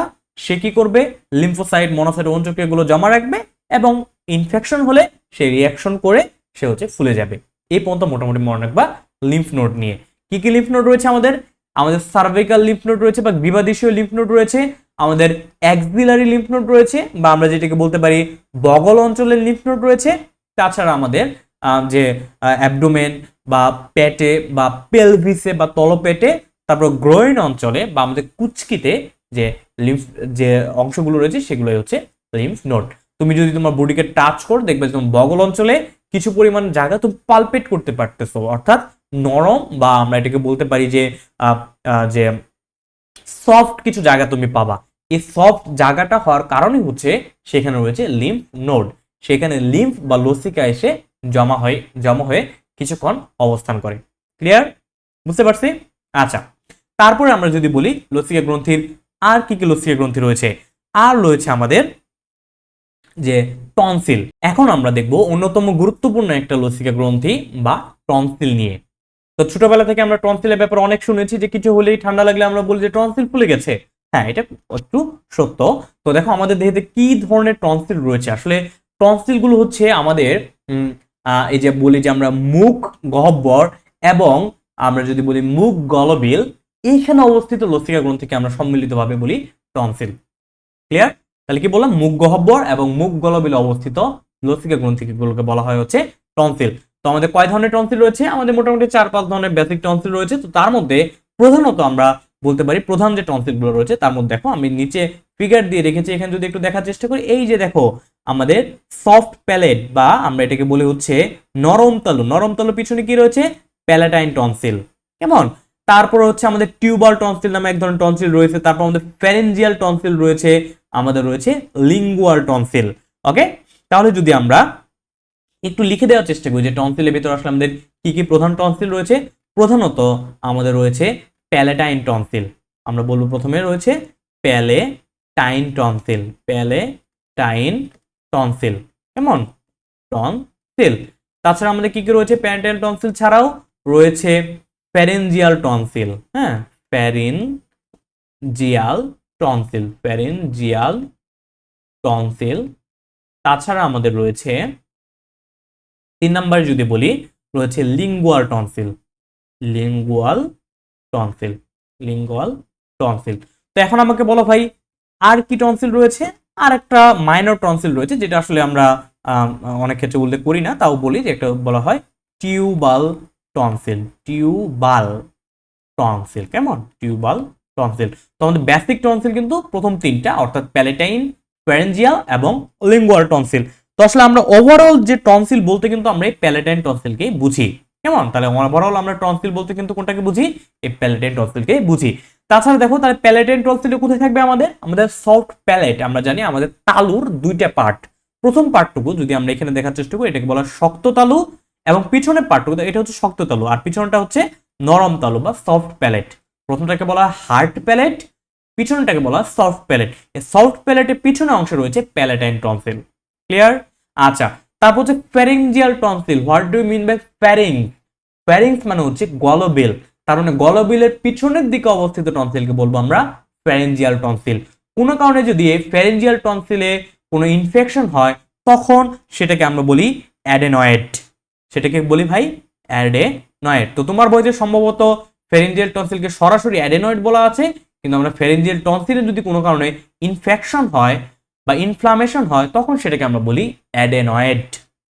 তারপর রয়েছে আমাদের জিহ্বায় বিদ্যমান রয়েছে যে টনসিলগুলা, সেগুলো দেখো এই যে এখানে দেখাচ্ছে জিহ্বায় বিদ্যমান টনসিল, সেগুলো বলা হয় লিঙ্গুয়াল টনসিল। আর রয়েছে আমাদের টিউবাল টনসিল। ক্লিয়ার? আচ্ছা, তো টনসিল বলতে তাহলে আমরা ইন জেনারেল বুঝবো হচ্ছে প্যালেটাইন টনসিলকে। এখন কোনো কারণে যদি টনসিলে কি হয়? টনসিলে যদি কোনো কারণে ইনফ্লামেশন হয়। কেমন? ইনফ্লামেশন। ইনফ্লামেশন বা আমরা যেটাকে কি বলি, যেটাকে বাংলায় বলে হচ্ছে প্রদাহ হয়।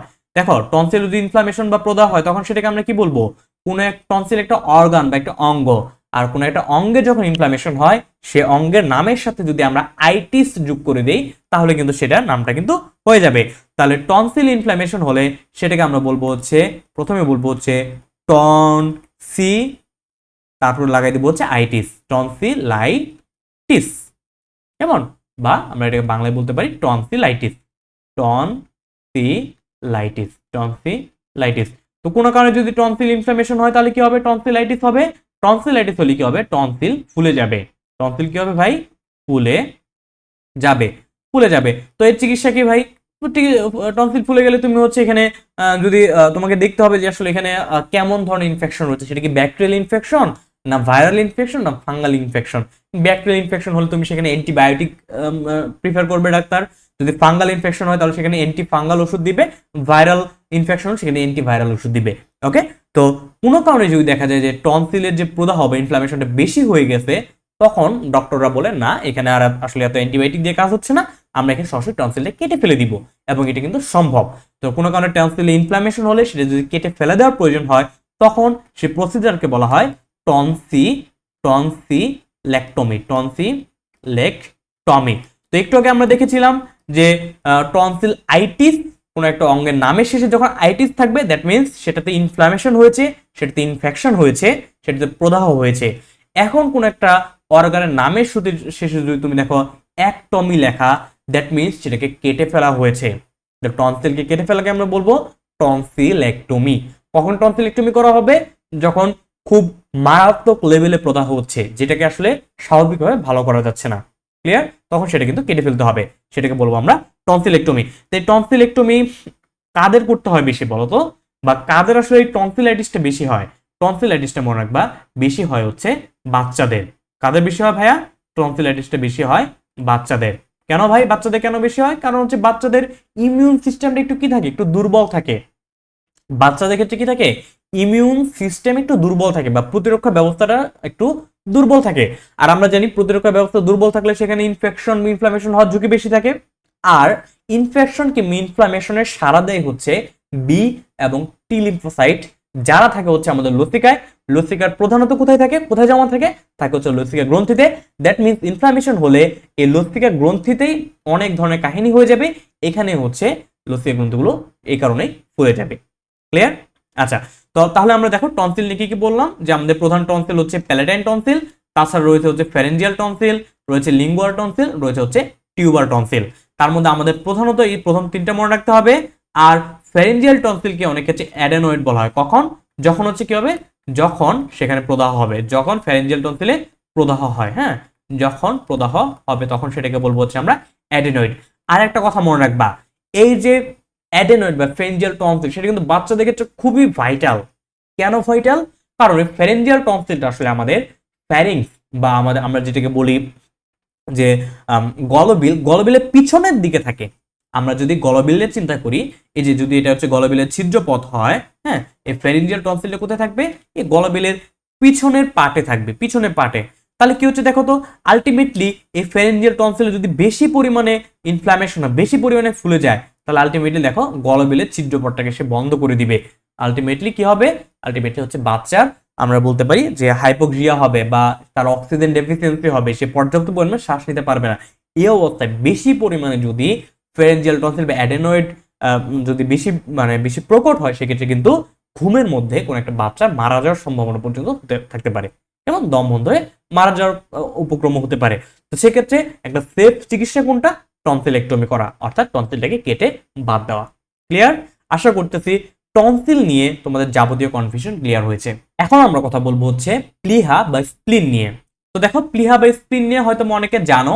দেখো প্লিহা হচ্ছে আমাদের দেহের অন্যতম গুরুত্বপূর্ণ একটা লসিকা গ্রন্থি এবং অন্যতম গুরুত্বপূর্ণ একটা অর্গান। ওকে, এটা কোথায় অবস্থান করে? আমাদের দেহের যে বাম পাশে, দেহের বাম পাশে বলতে পারি আমরা পাকস্থলীর ঠিক নিচে অবস্থান করে হচ্ছে প্লিহা। যদি দেখো আমি ফিগারে দেখাচ্ছি, এই যে এখানে হচ্ছে প্লিহার অবস্থানটা, কেমন? এখানে হচ্ছে প্লিহার অবস্থানটা, এই যে দেখো প্লিহার আমি এখানে বড় চিত্র দিয়ে রেখেছি, এই যে প্লিহার অবস্থানটা। ওকে, প্লিহা হচ্ছে এক ধরনের কি গুরুত্বপূর্ণ লসিকা গ্রন্থি। ওকে, তো প্লিহার গঠনটা যদি আমি একটু বলি, যে প্লিহাতে কি থাকে? প্লিহাতে হচ্ছে সবার বাইরে থাকবে হচ্ছে আবরণ। প্লিহাতে কি থাকবে? প্লিহা থাকবে হচ্ছে আবরণ। বা যেটাকে বলা হচ্ছে ক্যাপসুল থাকে, ক্যাপসুল থাকে, এবং ক্যাপসুলের ভিতরে থাকে হচ্ছে প্লীহার মেইন পার্ট অর্থাৎ প্লীহার মজ্জা। ওকে, মজ্জা, মজ্জা বা আমরা এটাকে বলতে পারি পাল্প। এই যে প্লীহার মজ্জা বা পাল্প সেটা আবার দুই ধরনের। হ্যাঁ, এটা হচ্ছে একটাকে বলা হয় হচ্ছে রেড পাল্প, একটা হচ্ছে হোয়াইট পাল্প। ওকে, রেড পাল্প এবং হোয়াইট পাল্প, রেড পাল্প এবং হোয়াইট পাল্প, বা লাল মজ্জা এবং হচ্ছে সাদা মজ্জা। তাই ওইদিকে আমরা যাচ্ছি না, রেড পাল্প হোয়াইট পাল্প সেটা নিয়ে আমাদের পড়ার বিষয় না, আমরা জাস্ট একটু জেনে রাখলাম। প্লীহা বা স্প্লিন হচ্ছে একটি লসিকা গ্রন্থি। এর কোথায় থাকে, দেহের কোথায় অবস্থান করবে, দেহের বাম পাশে পাকস্থলীর নিচে অবস্থান করবে। ওকে, তারপরে কি কি দিয়ে তৈরি, এটা হচ্ছে একটা আবরণ থাকবে, একটা ক্যাপসুল থাকবে এবং ভিতরে হচ্ছে মজ্জা থাকবে বা পাল্প থাকবে, যেটাকে আমরা আসলে দুইটা ভাবে ভাগ করতে পারি। একটাকে বলতে পারি যে রেড পাল্প আর হচ্ছে হোয়াইট পাল্প। এখন হচ্ছে প্লীহার ইম্পর্টেন্সটা কি? ফার্স্ট অফ অল এটা হচ্ছে এক ধরনের লসিকা গ্রন্থি। তাছাড়া এর ইম্পর্টেন্স কি? তাছাড়া এর ইম্পর্টেন্স হচ্ছে এই যে প্লীহা, সে কি করবে, সে এই যে এতটুকু একটা অর্গান না, এতটুকু একটা অর্গান, সে রক্তকে জমায়ে রাখতে পারবে বা সে রক্তকে সঞ্চয় করে রাখতে পারবে। দ্যাটস ওয়াই প্লীহাকে আমরা আরেকটা নামই ডাকি, সেটা হচ্ছে ব্লাড রিজার্ভার বা blood bank of our body. Clear? তাহলে প্লীহাকে আমরা কি বলবো?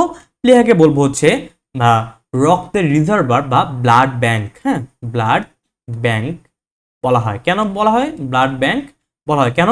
কারণ সে কি করতে পারবে, প্রায় 300 ml রক্ত সে সঞ্চয় করতে পারবে, রক্ত সঞ্চয় করতে পারে, রক্ত সঞ্চয় করতে পারে। সেজন্য সেটাকে বলতেছি আমরা ব্লাড ব্যাংক। তাছাড়া প্লীহার আরো কিছু স্পেশালিটি রয়েছে, সেটা কি, আমাদের যে যত রক্ত রয়েছে সারা দেহের, এই রক্তের প্রধান ছাঁকুনি হিসেবে কাজ করে হচ্ছে এই প্লীহা বা স্প্লিন।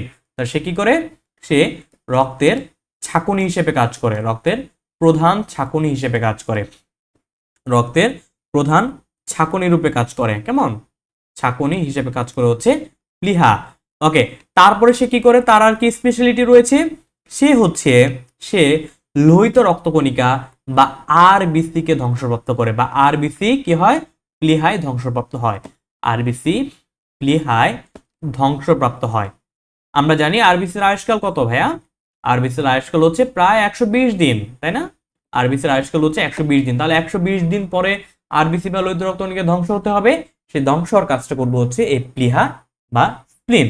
তাহলে প্লীহা হচ্ছে আরবিসি ধ্বংসপ্রাপ্ত হবে এখানে, সেজন্য প্লীহার আরেকটা নাম আছে, সেটাকে আরেকটা নামে ডাকা হয়। সেটা কি? সেটাকে বলা হয়, একটু মনে রাখবা, লোহিত রক্তকণিকার কবরস্থান। লোহিত রক্তকণিকার কবরস্থান বলা হয় প্লীহাকে, কবরস্থান। ওকে, বা গ্রেভইয়ার্ড ফর আরবিসি বলা হয় এই প্লীহাকে। ওকে, তাছাড়া প্লীহার আর কি কাজ করবে বলতো? প্লীহার আর প্রধান কাজ কি?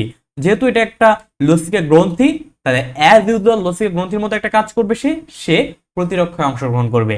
তাহলে আমরা এখানে বলবো যে সে দেহের প্রতিরক্ষা অংশগ্রহণ করে। কেমন? বা দেহের প্রতিরক্ষায় অংশগ্রহণ করে। বুঝতে পারছি? দেহের প্রতিরক্ষায় অংশ নেয়। ওকে, অংশ নেয়। তাহলে দেখো আমরা মোটামুটি প্লীহা নিয়ে জানলাম যে প্লীহা হচ্ছে একটি লসিকা গ্রন্থি, সেটা আমাদের দেহের বাম পাশে পাকস্থলীর ঠিক নিচে অবস্থান করবে। কি কি নিয়ে গঠিত? বাইরে ক্যাপসুল রয়েছে, এই যে চকচকা ক্যাপসুল, এবং ভিতর দিকে রয়েছে হচ্ছে পাল্প বা মজ্জা। পাল্পের ভিতর রয়েছে রেড পাল্প, হোয়াইট পাল্প। সে রক্তের রিজার্ভার বা ব্লাড ব্যাংক হিসেবে কাজ করে। কতটুকু রক্ত সে রিজার্ভ করতে পারে? 300 ml রক্ত সে সঞ্চয় করতে পারে। সে রক্তের প্রধান ছাঁকুনি রূপে কাজ করে। সে আরবিসি কে ধ্বংসপ্রাপ্ত করে, অর্থাৎ আরবিসি 120 দিন পর পর প্লীহায় ধ্বংসপ্রাপ্ত হয়। সেজন্য প্লীহাকে আমরা স্পেশাল ভাবে লোহিত রক্তকণিকার কবরস্থান বলে ডাকি। তাছাড়া এটা দেহের প্রতিরক্ষায়ও অংশগ্রহণ করে। আশা করছি প্লীহা বা স্প্লিন নিয়ে তোমাদের যাবতীয় কনফিউশন আমি দূর করতে পেরেছি। ওকে, তারপরে যদি প্লীহা বা স্প্লিনে কনফিউশন থাকে অবশ্যই কিন্তু আমাকে নিচে কমেন্টে জানাবে, আমি আনসার দিতে চেষ্টা করব। ওকে, আর যে কোনো ডাউটে তোমরা কিন্তু আমার যে ফেসবুক গ্রুপ রয়েছে, টুটুলস একাডেমি ফেসবুক গ্রুপ, সেখানে তোমরা পোস্ট করবে। গ্রুপের লিংক কিন্তু ভিডিও ডেসক্রিপশনে পেয়ে যাবে। ক্লিয়ার? আচ্ছা,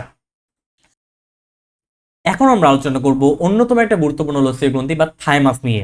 তা যদি আমরা একটু দেখার চেষ্টা করি আসলে থাইমাসের অবস্থানটা কোথায়, তো দেখো থাইমাস কিন্তু দুইটা ফুসফুসের ঠিক মাঝামাঝি স্থানে অবস্থান করে।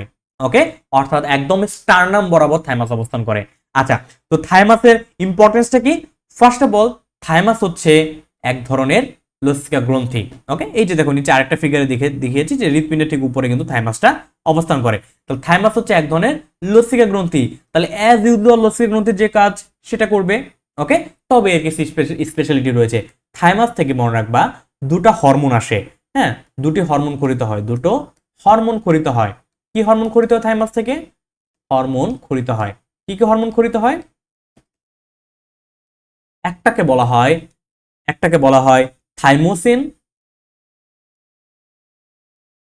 এবং আরেকটা হরমোন হচ্ছে থাইমোপয়েটিন। থাইমোসিন এবং থাইমোপয়েটিন হরমোন খরিত হয় থাইমাস থেকে। ওকে, তো থাইমাস থেকে হচ্ছে দুইটা হরমোন খরিত হয়, থাইমোসিন এবং থাইমোপয়েটিন। তাছাড়া থাইমাসের কাজ কি? থাইমাস হচ্ছে আমাদের লিম্ফোসাইট যে রয়েছে সেই লিম্ফোসাইটকে লিম্ফোসাইটকে কি করে? সে পরিপক্কতা দান করে। লিম্ফোসাইটকে সে পরিপক্কতা দান করে হচ্ছে থাইমাস। ওকে, লিম্ফোসাইটকে পরিপক্কতা দান করে হচ্ছে কে ভাই? করে হচ্ছে এই থাইমাস। তবে থাইমাস নিয়ে আরেকটা মজার ব্যাপার হচ্ছে, থাইমাস যদিও এত ইম্পর্টেন্ট একটা লসিকা গ্রন্থি, কিন্তু সেটা কিন্তু সব বয়সে মানুষের থাকে না। মনে রাখবা থাইমাসটা শুধুমাত্র বাচ্চাদের পাওয়া যায়। থাইমাসটা শুধুমাত্র কাদের পাওয়া যায়? বাচ্চাদের পাওয়া যায়। তাহলে বয়স বৃদ্ধির সাথে এই থাইমাসটা কি হয়? বয়স বৃদ্ধির সাথে সাথে এই থাইমাসটাও কি হয়? ডিসঅ্যাপিয়ার করা শুরু করে। এই থাইমাসটা বয়স বৃদ্ধির সাথে সাথে আস্তে আস্তে ফ্যাট টিস্যুতে পরিণত হয় বা চর্বি টিস্যুতে পরিণত হয়, এবং বয়স বৃদ্ধির সাথে সাথে থাইমাসটা ফ্যাট টিস্যুতে পরিণত হয় আর একদম আরো পরবর্তীতে, অর্থাৎ একদম শেষ অবস্থায় সেটা কি হয়ে যায়? ডিসঅ্যাপিয়ার করে, বা সেটা হচ্ছে অদৃশ্য হয়ে যায়। হ্যাঁ, সেই থাইমাসটা হচ্ছে অদৃশ্য হয়ে যায়। বয়স বৃদ্ধির সাথে সাথে আস্তে আস্তে ফ্যাট টিস্যু হয়, পরবর্তী অদৃশ্য হয়ে যায়। তাহলে থাইমাসের প্রধান কাজ কি ভাইয়া? প্রধান কাজ হচ্ছে সে দুটি হরমোন ক্ষরণ করবে, একটা হচ্ছে থাইমোসিন, থাইমোপয়েটিন। তাছাড়া সে লিম্ফোসাইট, কোন কোন lymphocyte? B lymphocyte, T lymphocyte, পাশাপাশি এনকে সেলকেও সে পরিপক্কতা দান করবে। এই যে থাইমাস পরিপক্কতা দান করলো, পরবর্তীতে তারা কোথায় যাবে বলতো? লিম্ফোসাইটগুলো পরবর্তীতে অন্যান্য যে লসিকা গ্রন্থি যেমন লিম্ফ নোড সেখানে কিন্তু তারা অবস্থান করবে। ক্লিয়ার? মনে রাখবা বাচ্চাদের ক্ষেত্রে থাইমাস থাকে, বয়স বৃদ্ধির সাথে সাথে সেটা ফ্যাট টিস্যুতে পরিণত হয়, আলটিমেটলি সেটা ডিসঅ্যাপিয়ার করে যায় বা অদৃশ্য হয়ে যায়। এই ছিল আমাদের থাইমাস নিয়ে বিস্তারিত। মোটামুটি এইটুক জানলে কিন্তু তোমার থাইমাস নিয়ে কিন্তু কি হবে? তোমার মানে জ্ঞানটা পরিপূর্ণ হবে। ওকে, আমরা কথা বলবো অস্থিমজ্জা বা বোন ম্যারো নিয়ে। তো আমাদের পার্টিকুলারলি আলোচনা বিষয় হচ্ছে লাল অস্থিমজ্জা বা রেড বোন ম্যারো। তো আসলে দেখি আসলে অস্থিমজ্জা বলতে কি বুঝি? অস্থিমজ্জা হচ্ছে অস্থির ভিতরের ফাঁপা জায়গায় যে সকল পদার্থ থাকে সেগুলা। ওকে, আমরা যদি খুব সহজভাবে বলার চেষ্টা করি, আমরা ওই যে নলি খাই না, যখন নলি খাই তখন দেখবে যে সেই নলির আমরা ভিতর থেকে যে পদার্থটা বের হয় সেটাই কিন্তু আসলে হচ্ছে অস্থিমজ্জা বা বোন ম্যারো। তো বোন ম্যারো নিয়ে মনে রাখবা, বোন ম্যারো থাকে হচ্ছে দুই ধরনের। একটাকে বলে হচ্ছে আমরা লাল অস্থিমজ্জা, হ্যাঁ, একটা হচ্ছে লাল অস্থিমজ্জা বা রেড বোন ম্যারো, এবং অন্যটা হচ্ছে পিত অস্থিমজ্জা, পিত অস্থিমজ্জা, পিত অস্থিমজ্জা বা ইয়েলো বোন ম্যারো। ওকে, তো রেড বোন ম্যারো কোনটা আর ইয়েলো বোন ম্যারো কোনটা? দেখো আমরা যদি নিচে একটা ফিগার দেখার চেষ্টা করি, এখানে এই যে একটা দীর্ঘ অস্থি রয়েছে, হইতে পারে এটা ফিমার। ফিমার দেখবা যে মধ্যভাগে এখানে দেখবা যে ইয়েলো বোন ম্যারো রয়েছে, অর্থাৎ একটা দীর্ঘ অস্থির মাঝামাঝি যে জায়গায় যে মজ্জাগুলো থাকে সেগুলো হচ্ছে পিত অস্থিমজ্জা, যেটাকে আমরা বলি ইয়েলো বোন ম্যারো, এবং দুই প্রান্তে অবস্থিত হচ্ছে অস্থিমজ্জা হচ্ছে লাল অস্থিমজ্জা বা রেড বোন ম্যারো। ওকে, তো আরেকটা জিনিস মনে রাখবে, এখানে আমাদের জন্মের সময় বা শিশু অবস্থায় কিন্তু সম্পূর্ণ অস্থিমজ্জাটাই থাকে হচ্ছে লাল অস্থিমজ্জা। পরবর্তীতে মাঝ বরাবর সেখানে এসে তৈরি হয় পিত অস্থিমজ্জা। তো পিত অস্থিমজ্জাটা কিভাবে তৈরি হয় ভাই? পিত অস্থিমজ্জা তৈরি হয়, এখানে থাকে হচ্ছে অ্যাডিপোজ টিস্যু। এখানে কি থাকে ভাইয়া? Adipose tissue. এই অ্যাডিপোজ টিস্যুর একটা স্পেশালিটি আছে, সেটা কি করে বলতো? সে হচ্ছে ফ্যাট সঞ্চয় করে রাখে, সে ফ্যাট সঞ্চয় করে। কেমন? তাহলে এই যে ফ্যাট সঞ্চয় করার ফলে এই অ্যাডিপোজ টিস্যুগুলাই আলটিমেটলি পিত অস্থিমজ্জায় কনভার্ট হয়ে যায়। আর বাকি থাকলে লোহিত অস্থিমজ্জা বা লাল অস্থিমজ্জা, যেটা আমরা সবাই জানি। এর প্রধান কাজ কি? প্রধান কাজ কি ভাইয়া? লাল অস্থিমজ্জার প্রধান কাজ হচ্ছে রক্তকণিকা উৎপাদন, তাই না? রক্তকণিকা উৎপাদন। আমরা জানি রক্তকণিকা উৎপাদন প্রক্রিয়াকে কি বলা হয়? ওভারঅল প্রক্রিয়াকে বলা হয় হেমোপয়াসিস। ওকে, তার মধ্যে আমরা যদি লোহিত রক্তকণিকা তৈরি করতে চাই সেটাকে বলবো আমরা এরিথ্রোপয়াসিস। ওকে, এবং এখানে কিন্তু শুধু যে লোহিত রক্তকণিকা তৈরি হয় সেটা না, এখানে লোহিত রক্তকণিকা, শ্বেত রক্তকণিকা এবং অনুচক্রিকা অর্থাৎ সব ধরনের রক্তকণিকা এই অস্থিমজ্জাতে কিন্তু তৈরি হচ্ছে। ওকে, এই অস্থিমজ্জা হচ্ছে অন্যতম প্রধান একটা লসিকা গ্রন্থি, এটা একটু মনে রাখতে হবে। ক্লিয়ার? আচ্ছা, তো তারপরে আমরা চেষ্টা করবো একটু লসিকা সংবহন নিয়ে পড়ার। তো দেখো আমরা এতক্ষণে মোটামুটি লসিকা কি, লসিকা কিভাবে উৎপত্তি লাভ করে, লসিকার উপাদান সমূহ কি কি রয়েছে, লসিকা তন্ত্রের গঠন পড়েছি আমরা, লসিকা তন্ত্রের ভিতরে আমরা প্রথমে লসিকা নালী পড়েছি, লসিকা গ্রন্থিগুলো পড়েছি। এখন লসিকা নালী, লসিকা গ্রন্থির সমন্বয়ে যে লসিকা তন্ত্র তৈরি হয়, সেই লসিকা তন্ত্রের ভিতরে কিভাবে লসিকাটা পরিবাহিত হয় সেটা পড়ার চেষ্টা করব। ক্লিয়ার? আচ্ছা, তো প্রথমে দেখো লসিকা সংবহনের জন্য আমাদের দরকার কি ভাইয়া? লসিকা নালী। তো আমরা লসিকা নালী সম্পর্কে অলরেডি আইডিয়া রাখি বা অলরেডি আমরা আলোচনা করেছি। ওকে, মনে রাখবা এই লসিকা নালীর ভিতরে কি থাকে? লসিকা নালীর ভিতরে কপাটিকা থাকে। কি থাকে ভাইয়া? কপাটিকা থাকে। এই কপাটিকাটা কি করে বলতো? লসিকাকে একমুখী প্রবাহ করতে দেয় বা এর একমুখী প্রবাহটাকে নিশ্চিত করে। একমুখী প্রবাহটাকে নিশ্চিত করে হচ্ছে এই কপাটিকা গুলো। আচ্ছা, এখন কথা হচ্ছে লসিকাটা কিভাবে পরিপ্রবাহিত হয় বা কিভাবে পরিবাহিত হয়? এখানে কি কোনো লসিকাকে পাম্প করার জন্য কি কোনো পাম্প যন্ত্র রয়েছে? যেমনটা রক্ত সংবহনটা আমরা পড়েছিলাম, সেখানে যে হৃৎপিণ্ড ছিল একটা পাম্প যন্ত্র, তেমন লসিকা পাম্প করার জন্য কি পাম্প যন্ত্র রয়েছে? না ভাই, লসিকা পাম্প করার জন্য পাম্প যন্ত্র নেই। তাহলে কথা হচ্ছে ভাই লসিকা কিভাবে পাম্প হয়? মনে রাখবা লসিকা পাম্প হয় বা এক জায়গা থেকে আরেক জায়গায় স্থান বিনিময় করে বা চলাচল করে হচ্ছে আমাদের কঙ্কাল পেশির সংকোচন প্রসারণের ফলে। তাহলে লসিকাটা চলাচল করে কিসের মাধ্যমে বলো ভাই? কঙ্কাল পেশির সংকোচন প্রসারণের মাধ্যমে। কঙ্কাল পেশির সংকোচন প্রসারণের মাধ্যমে, সংকোচন প্রসারণের মাধ্যমে কি হয়? সংকোচন প্রসারণের মাধ্যমে আলটিমেটলি হচ্ছে লসিকা পরিবাহিত হয়। ওকে, কঙ্কাল পেশির সংকোচন প্রসারণের মাধ্যমে লসিকা পরিবাহিত হয়। এখন কথা হচ্ছে লসিকা পরিবাহিত হওয়া কেন দরকার? দেখো ভাই, লসিকা জিনিসটা কি? এটা হচ্ছে রক্তের একটা উপাদান, রক্তের একটা ফ্লুইড। এখন কোনো কারণে যদি তোমার রক্ত থেকে, ওকে ফাইন, লসিকা তৈরি হয়েছে, বাট কোনো কারণে যদি তোমার লসিকাটাকে রক্তে ফেরত দেওয়া না যায় বা সেটা যদি পরিবাহিত না হয়, তাহলে কি হবে? কোনো কারণে যদি লসিকা পরিবহনে বিঘ্ন ঘটে, দেখো আমি লিখে দিচ্ছি, লসিকা পরিবহনে বিঘ্ন ঘটলে, হ্যাঁ, লসিকা পরিবহনে বিঘ্ন ঘটলে কি দেখা দিবে? সেখানে বিঘ্ন ঘটলে সেখানে হচ্ছে লসিকা জমা হয়ে যাবে। কেমন ঘটলে? সেখানে কি হবে? লসিকা জমা হবে। সেখানে লসিকা জমা হবে, লসিকা জমা হবে, অর্থাৎ হবে লসিকা জমা হয়ে কি তৈরি করবে? লসিকা জমা হয়ে সেখানে ইডিমা তৈরি করবে। কেমন? ইডিমা তৈরি করবে। ওকে, তার লসিকা জমা হয়ে সেখানে ইডিমা তৈরি করবে, ইডিমা তৈরি হবে। ইডিমা তৈরি হওয়া মানে কি বলতো ভাইয়া? আচ্ছা, ইডিমা তৈরি হওয়া মানে হচ্ছে আমরা সহজ বাংলা যেটাকে বলি পানি চলে আসা বা ফুলে যাওয়া। ওকে, তাহলে ইডিমা জমা হওয়া, ইডিমা তৈরি হওয়া মানে হচ্ছে সেখানে পানি বা ফ্লুইড জমা হওয়া, পানি বা ফ্লুইড জমা হওয়া, জমা হলে কি হবে? জমা হলে সেটা আলটিমেটলি সে অঙ্গটা ফুলে যাবে। ওকে, এই ইডিমাটা প্রধানত কোথায় দেখা যায় জানো? এই ইডিমাটা প্রধানত দেখা যায় হচ্ছে আমাদের পায়ে।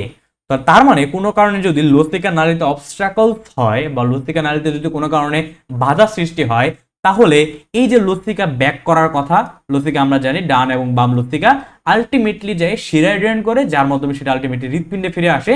তো কোনো কারণে যদি এখানে অবস্ট্রাকলস পড়ে তাহলে কিন্তু লসিকাটা ব্যাক করতে পারবে না, সেখানে লসিকা জমা হয়ে কোনো একটা অঙ্গ ফুলে যাবে, সেখানে ইডিমা ডেভেলপ করবে। ওকে, তো এত কিছুর জন্য বেসিক্যালি লসিকা সংবহনটা দরকার। তা লসিকা সংবহন বলতে আসলে আমরা কি বুঝবো? প্রথমে আমরা মনে রাখতে হবে লসিকা সংবাহিত হয় লসিকা নালীর মাধ্যমে, সেখানে কপাটিকা থাকে যেটা এর একমুখী প্রবাহ নিয়ন্ত্রণ করে। এখানে কোনো পাম্প যন্ত্র থাকে না, তার বদলে থাকে হচ্ছে কঙ্কাল পেশি। কঙ্কাল পেশির সংকোচন প্রসারণ, এই যে আমরা হাত সংকুচিত প্রসারিত করলাম, এই কঙ্কাল পেশির চাপে লসিকাগুলো এক জায়গা থেকে আরেক জায়গায় স্থান বিনিময় করবে এবং পরিবহন হবে। লসিকা যদি কোনো কারণে পরিবহন না হতে পারে তাহলে লসিকা জমা হয়ে ইডিমা সৃষ্টি করবে, অর্থাৎ দেখবে যে হাত পায়ে পানি চলে আসবে বা হাত পা ফুলে যাবে, স্পেশালি যে পায়ের এখানে দেখবে যে ফুলে যাবে, অনেকের পা ফুলে যায়, দেখো পা ফুলে সেখানে হচ্ছে ভিতরে মনে হয় যে ভিতরে পানি জমে গেছে, কেন? লসিকার কারণে। ওকে, অত্যধিক লসিকার কারণে সেখানে রক্ত থেকে ফ্লুইড লিক করতেছে, ঠিক আছে, বাট সেখানে ফ্লুইডটা কি হচ্ছে না, রিঅ্যাবজর্পশনটা হচ্ছে না, লসিকার মাধ্যমে সেটা পুনরায় রক্তে ফিরে যাচ্ছে না, সেজন্য কিন্তু সেখানে অ্যাকুমুলেশন অফ ওয়াটার হচ্ছে, আলটিমেটলি ইডিমা হচ্ছে। ক্লিয়ার? তাহলে লসিকা সংবহন নিয়ে আশা করছি আর কারো কোনো কনফিউশন নেই। আর লসিকা সংবহনকে কিন্তু আমরা কি বলেছিলাম? আমরা বলেছিলাম এটাকে বলা হয় দ্বিতীয় সংবহন তন্ত্র। আমাদের প্রধান এবং মূল সংবহন তন্ত্র হচ্ছে রক্ত সংবহন তন্ত্র, পাশাপাশি লসিকা তন্ত্রকে বলবো আমরা দ্বিতীয় সংবহন তন্ত্র বা সেকেন্ড সার্কুলেটরি সিস্টেম। ক্লিয়ার? আচ্ছা, এখন আমরা রক্ত ও লসিকার মধ্যে পার্থক্যটা পড়ে ফেলবো। আমরা অলরেডি পড়ে আসছি যে লসিকা কিন্তু তৈরি হয় রক্ত থেকে, তাহলে ভাই রক্ত থেকে লসিকা তৈরি হয়, তাহলে লসিকা রক্তের মধ্যে পার্থক্যটা কি? এখন একটু পার্থক্যটা বলার চেষ্টা করব। আচ্ছা, যদি আমরা একটু পার্থক্য করার চেষ্টা করি, সেজন্য আমি একটু গ্রিড নিয়ে নিচ্ছি, দেখো একটু লাইন টেনে নিচ্ছি। ওকে, তো আমরা এখন রক্ত এবং লসিকার ভিতরে পার্থক্যটা পড়ে ফেলার চেষ্টা করব। তো প্রথমে দেখি বর্ণ।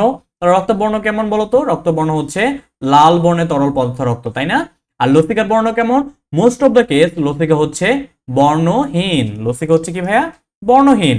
তবে আমরা বলেছিলাম যে লসিকা যদি তুমি অধিক পরিমাণে যদি তুমি চর্বি জাতীয় খাবার খাও, তাহলে সেক্ষেত্রে লসিকার বর্ণ চেঞ্জ হয়ে কিসের মতো হবে? সাদা হবে। তাহলে লসিকার বর্ণ হতে পারে বর্ণহীন, হতে পারে সাদা, বা এখানে হতে পারে যে হলুদ অর্ধস্বচ্ছ। কেমন? হলুদ অর্ধস্বচ্ছ। ওকে, অর্ধ স্বচ্ছ ইত্যাদি বর্ণের লসিকা হতে পারে। আচ্ছা, তারপরে বলছে লসিকা প্রবাহ।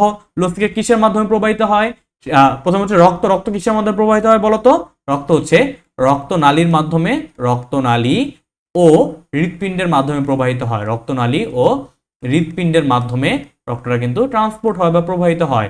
এখন বলতো ভাই যে লসিকা কিসের মাধ্যমে ট্রান্সপোর্ট হয়? লসিকা ট্রান্সপোর্ট হয় হচ্ছে লসিকা নালীতে, লসিকা নালীর মাধ্যমে, লসিকা নালীর মাধ্যমে লসিকাটা প্রবাহিত হয়, এবং সেটা কিসের ফলে প্রবাহিত হয় বলতো? কঙ্কাল পেশির সংকোচন প্রসারণের ফলে। ওকে, তারপর রক্তের উপাদানগুলো কি রয়েছে? রক্তের উপাদানগুলোর ভিতর রয়েছে প্লাজমা। হ্যাঁ, রক্তের উপাদানের ভিতর রয়েছে হচ্ছে প্লাজমা প্লাস রক্তকণিকা সমূহ, প্লাজমা প্লাস রক্তকণিকা সমূহ। ওকে, এখন প্লাজমার ভিতরে কি কি উপাদান রয়েছে সেগুলো কিন্তু আমরা অলরেডি জানি, তাই এখানে আর ডিসকাস করতেছি না। আর লসিকায় কি রয়েছে? লসিকার ভিতরে রয়েছে হচ্ছে প্লাজমা, এখানে প্লাজমা থাকে, পাশাপাশি কি থাকে? পাশাপাশি থাকে হচ্ছে ডাব্লিউবিসি। ডাব্লিউবিসির ভিতর কোনটা থাকে ভাইয়া? লিম্ফোসাইট থাকে। কেমন? Plasma plus lymphocyte plus others, হ্যাঁ, প্লাস আদার্স থাকে। ওকে, আদার্স। আচ্ছা, তারপর হচ্ছে হিমোগ্লোবিন। বলো তো রক্তে হিমোগ্লোবিন থাকে? হ্যাঁ, রক্তে হিমোগ্লোবিন উপস্থিত থাকে। বাট লোহিত রক্তকণিকায় হিমোগ্লোবিন থাকে না, লোহিত রক্তকণিকায় কোনো হিমোগ্লোবিন, সরি। তারপর দেখো হিমোগ্লোবিন, তাহলে রক্তে হিমোগ্লোবিন উপস্থিত থাকে, বাট লসিকায় কোনো হিমোগ্লোবিন উপস্থিত থাকে না। তারপর যদি বলি যে পরিবহন, এখন আমাকে বলো ভাই রক্তের মাধ্যমে কি পরিবাহিত হয়? রক্তের মাধ্যমে শ্বসন গ্যাস পরিবাহিত হয়। হ্যাঁ, শ্বসন গ্যাস পরিবাহিত হয়। তারপর রক্তের মাধ্যমে হচ্ছে পুষ্টিকণা পরিবাহিত হয়, তাই না? শ্বসন গ্যাস, পুষ্টিকণা, বজ্র পদার্থ ইত্যাদি পরিবাহিত হয়, বজ্র ইত্যাদি পরিবাহিত হয়। আর লসিকার মাধ্যমে কি পরিবাহিত হয়? লসিকার মাধ্যমে পরিবাহিত হয় হচ্ছে বজ্র পদার্থগুলো, আর পরিবাহিত হয় হচ্ছে খাদ্যসার। কোন খাদ্যসার? চর্বি জাতীয় খাদ্যসার। কেমন? চর্বি জাতীয় খাদ্যসার পরিবাহিত হয় হচ্ছে এই লসিকার মাধ্যমে। ওকে, তো আশা করছি রক্ত ও লসিকার মধ্যে একটা একটা ক্রিস্টাল ক্লিয়ার একটা কনসেপ্ট তোমাদের কিন্তু অলরেডি তৈরি হয়ে গেছে। তো যদি আমি প্রথম থেকে একটু বলি যে আজকে ক্লাসে আমরা প্রথম থেকে চেষ্টা করেছি একদম লসিকা কি, লসিকার উৎপত্তি থেকে শুরু করে লসিকার সংবহন, লসিকা গ্রন্থি, লসিকা নালী, আলটিমেটলি রক্ত এবং লসিকা কি করার মাধ্যমে, পার্থক্য করার মাধ্যমে আমরা লসিকার টপিকটা কমপ্লিট করেছি। তো তোমরা যারা ক্লাসের শুরু থেকে ছিলে, আশা করছি লসিকা নিয়ে আর কারো কোনো কনফিউশন নেই।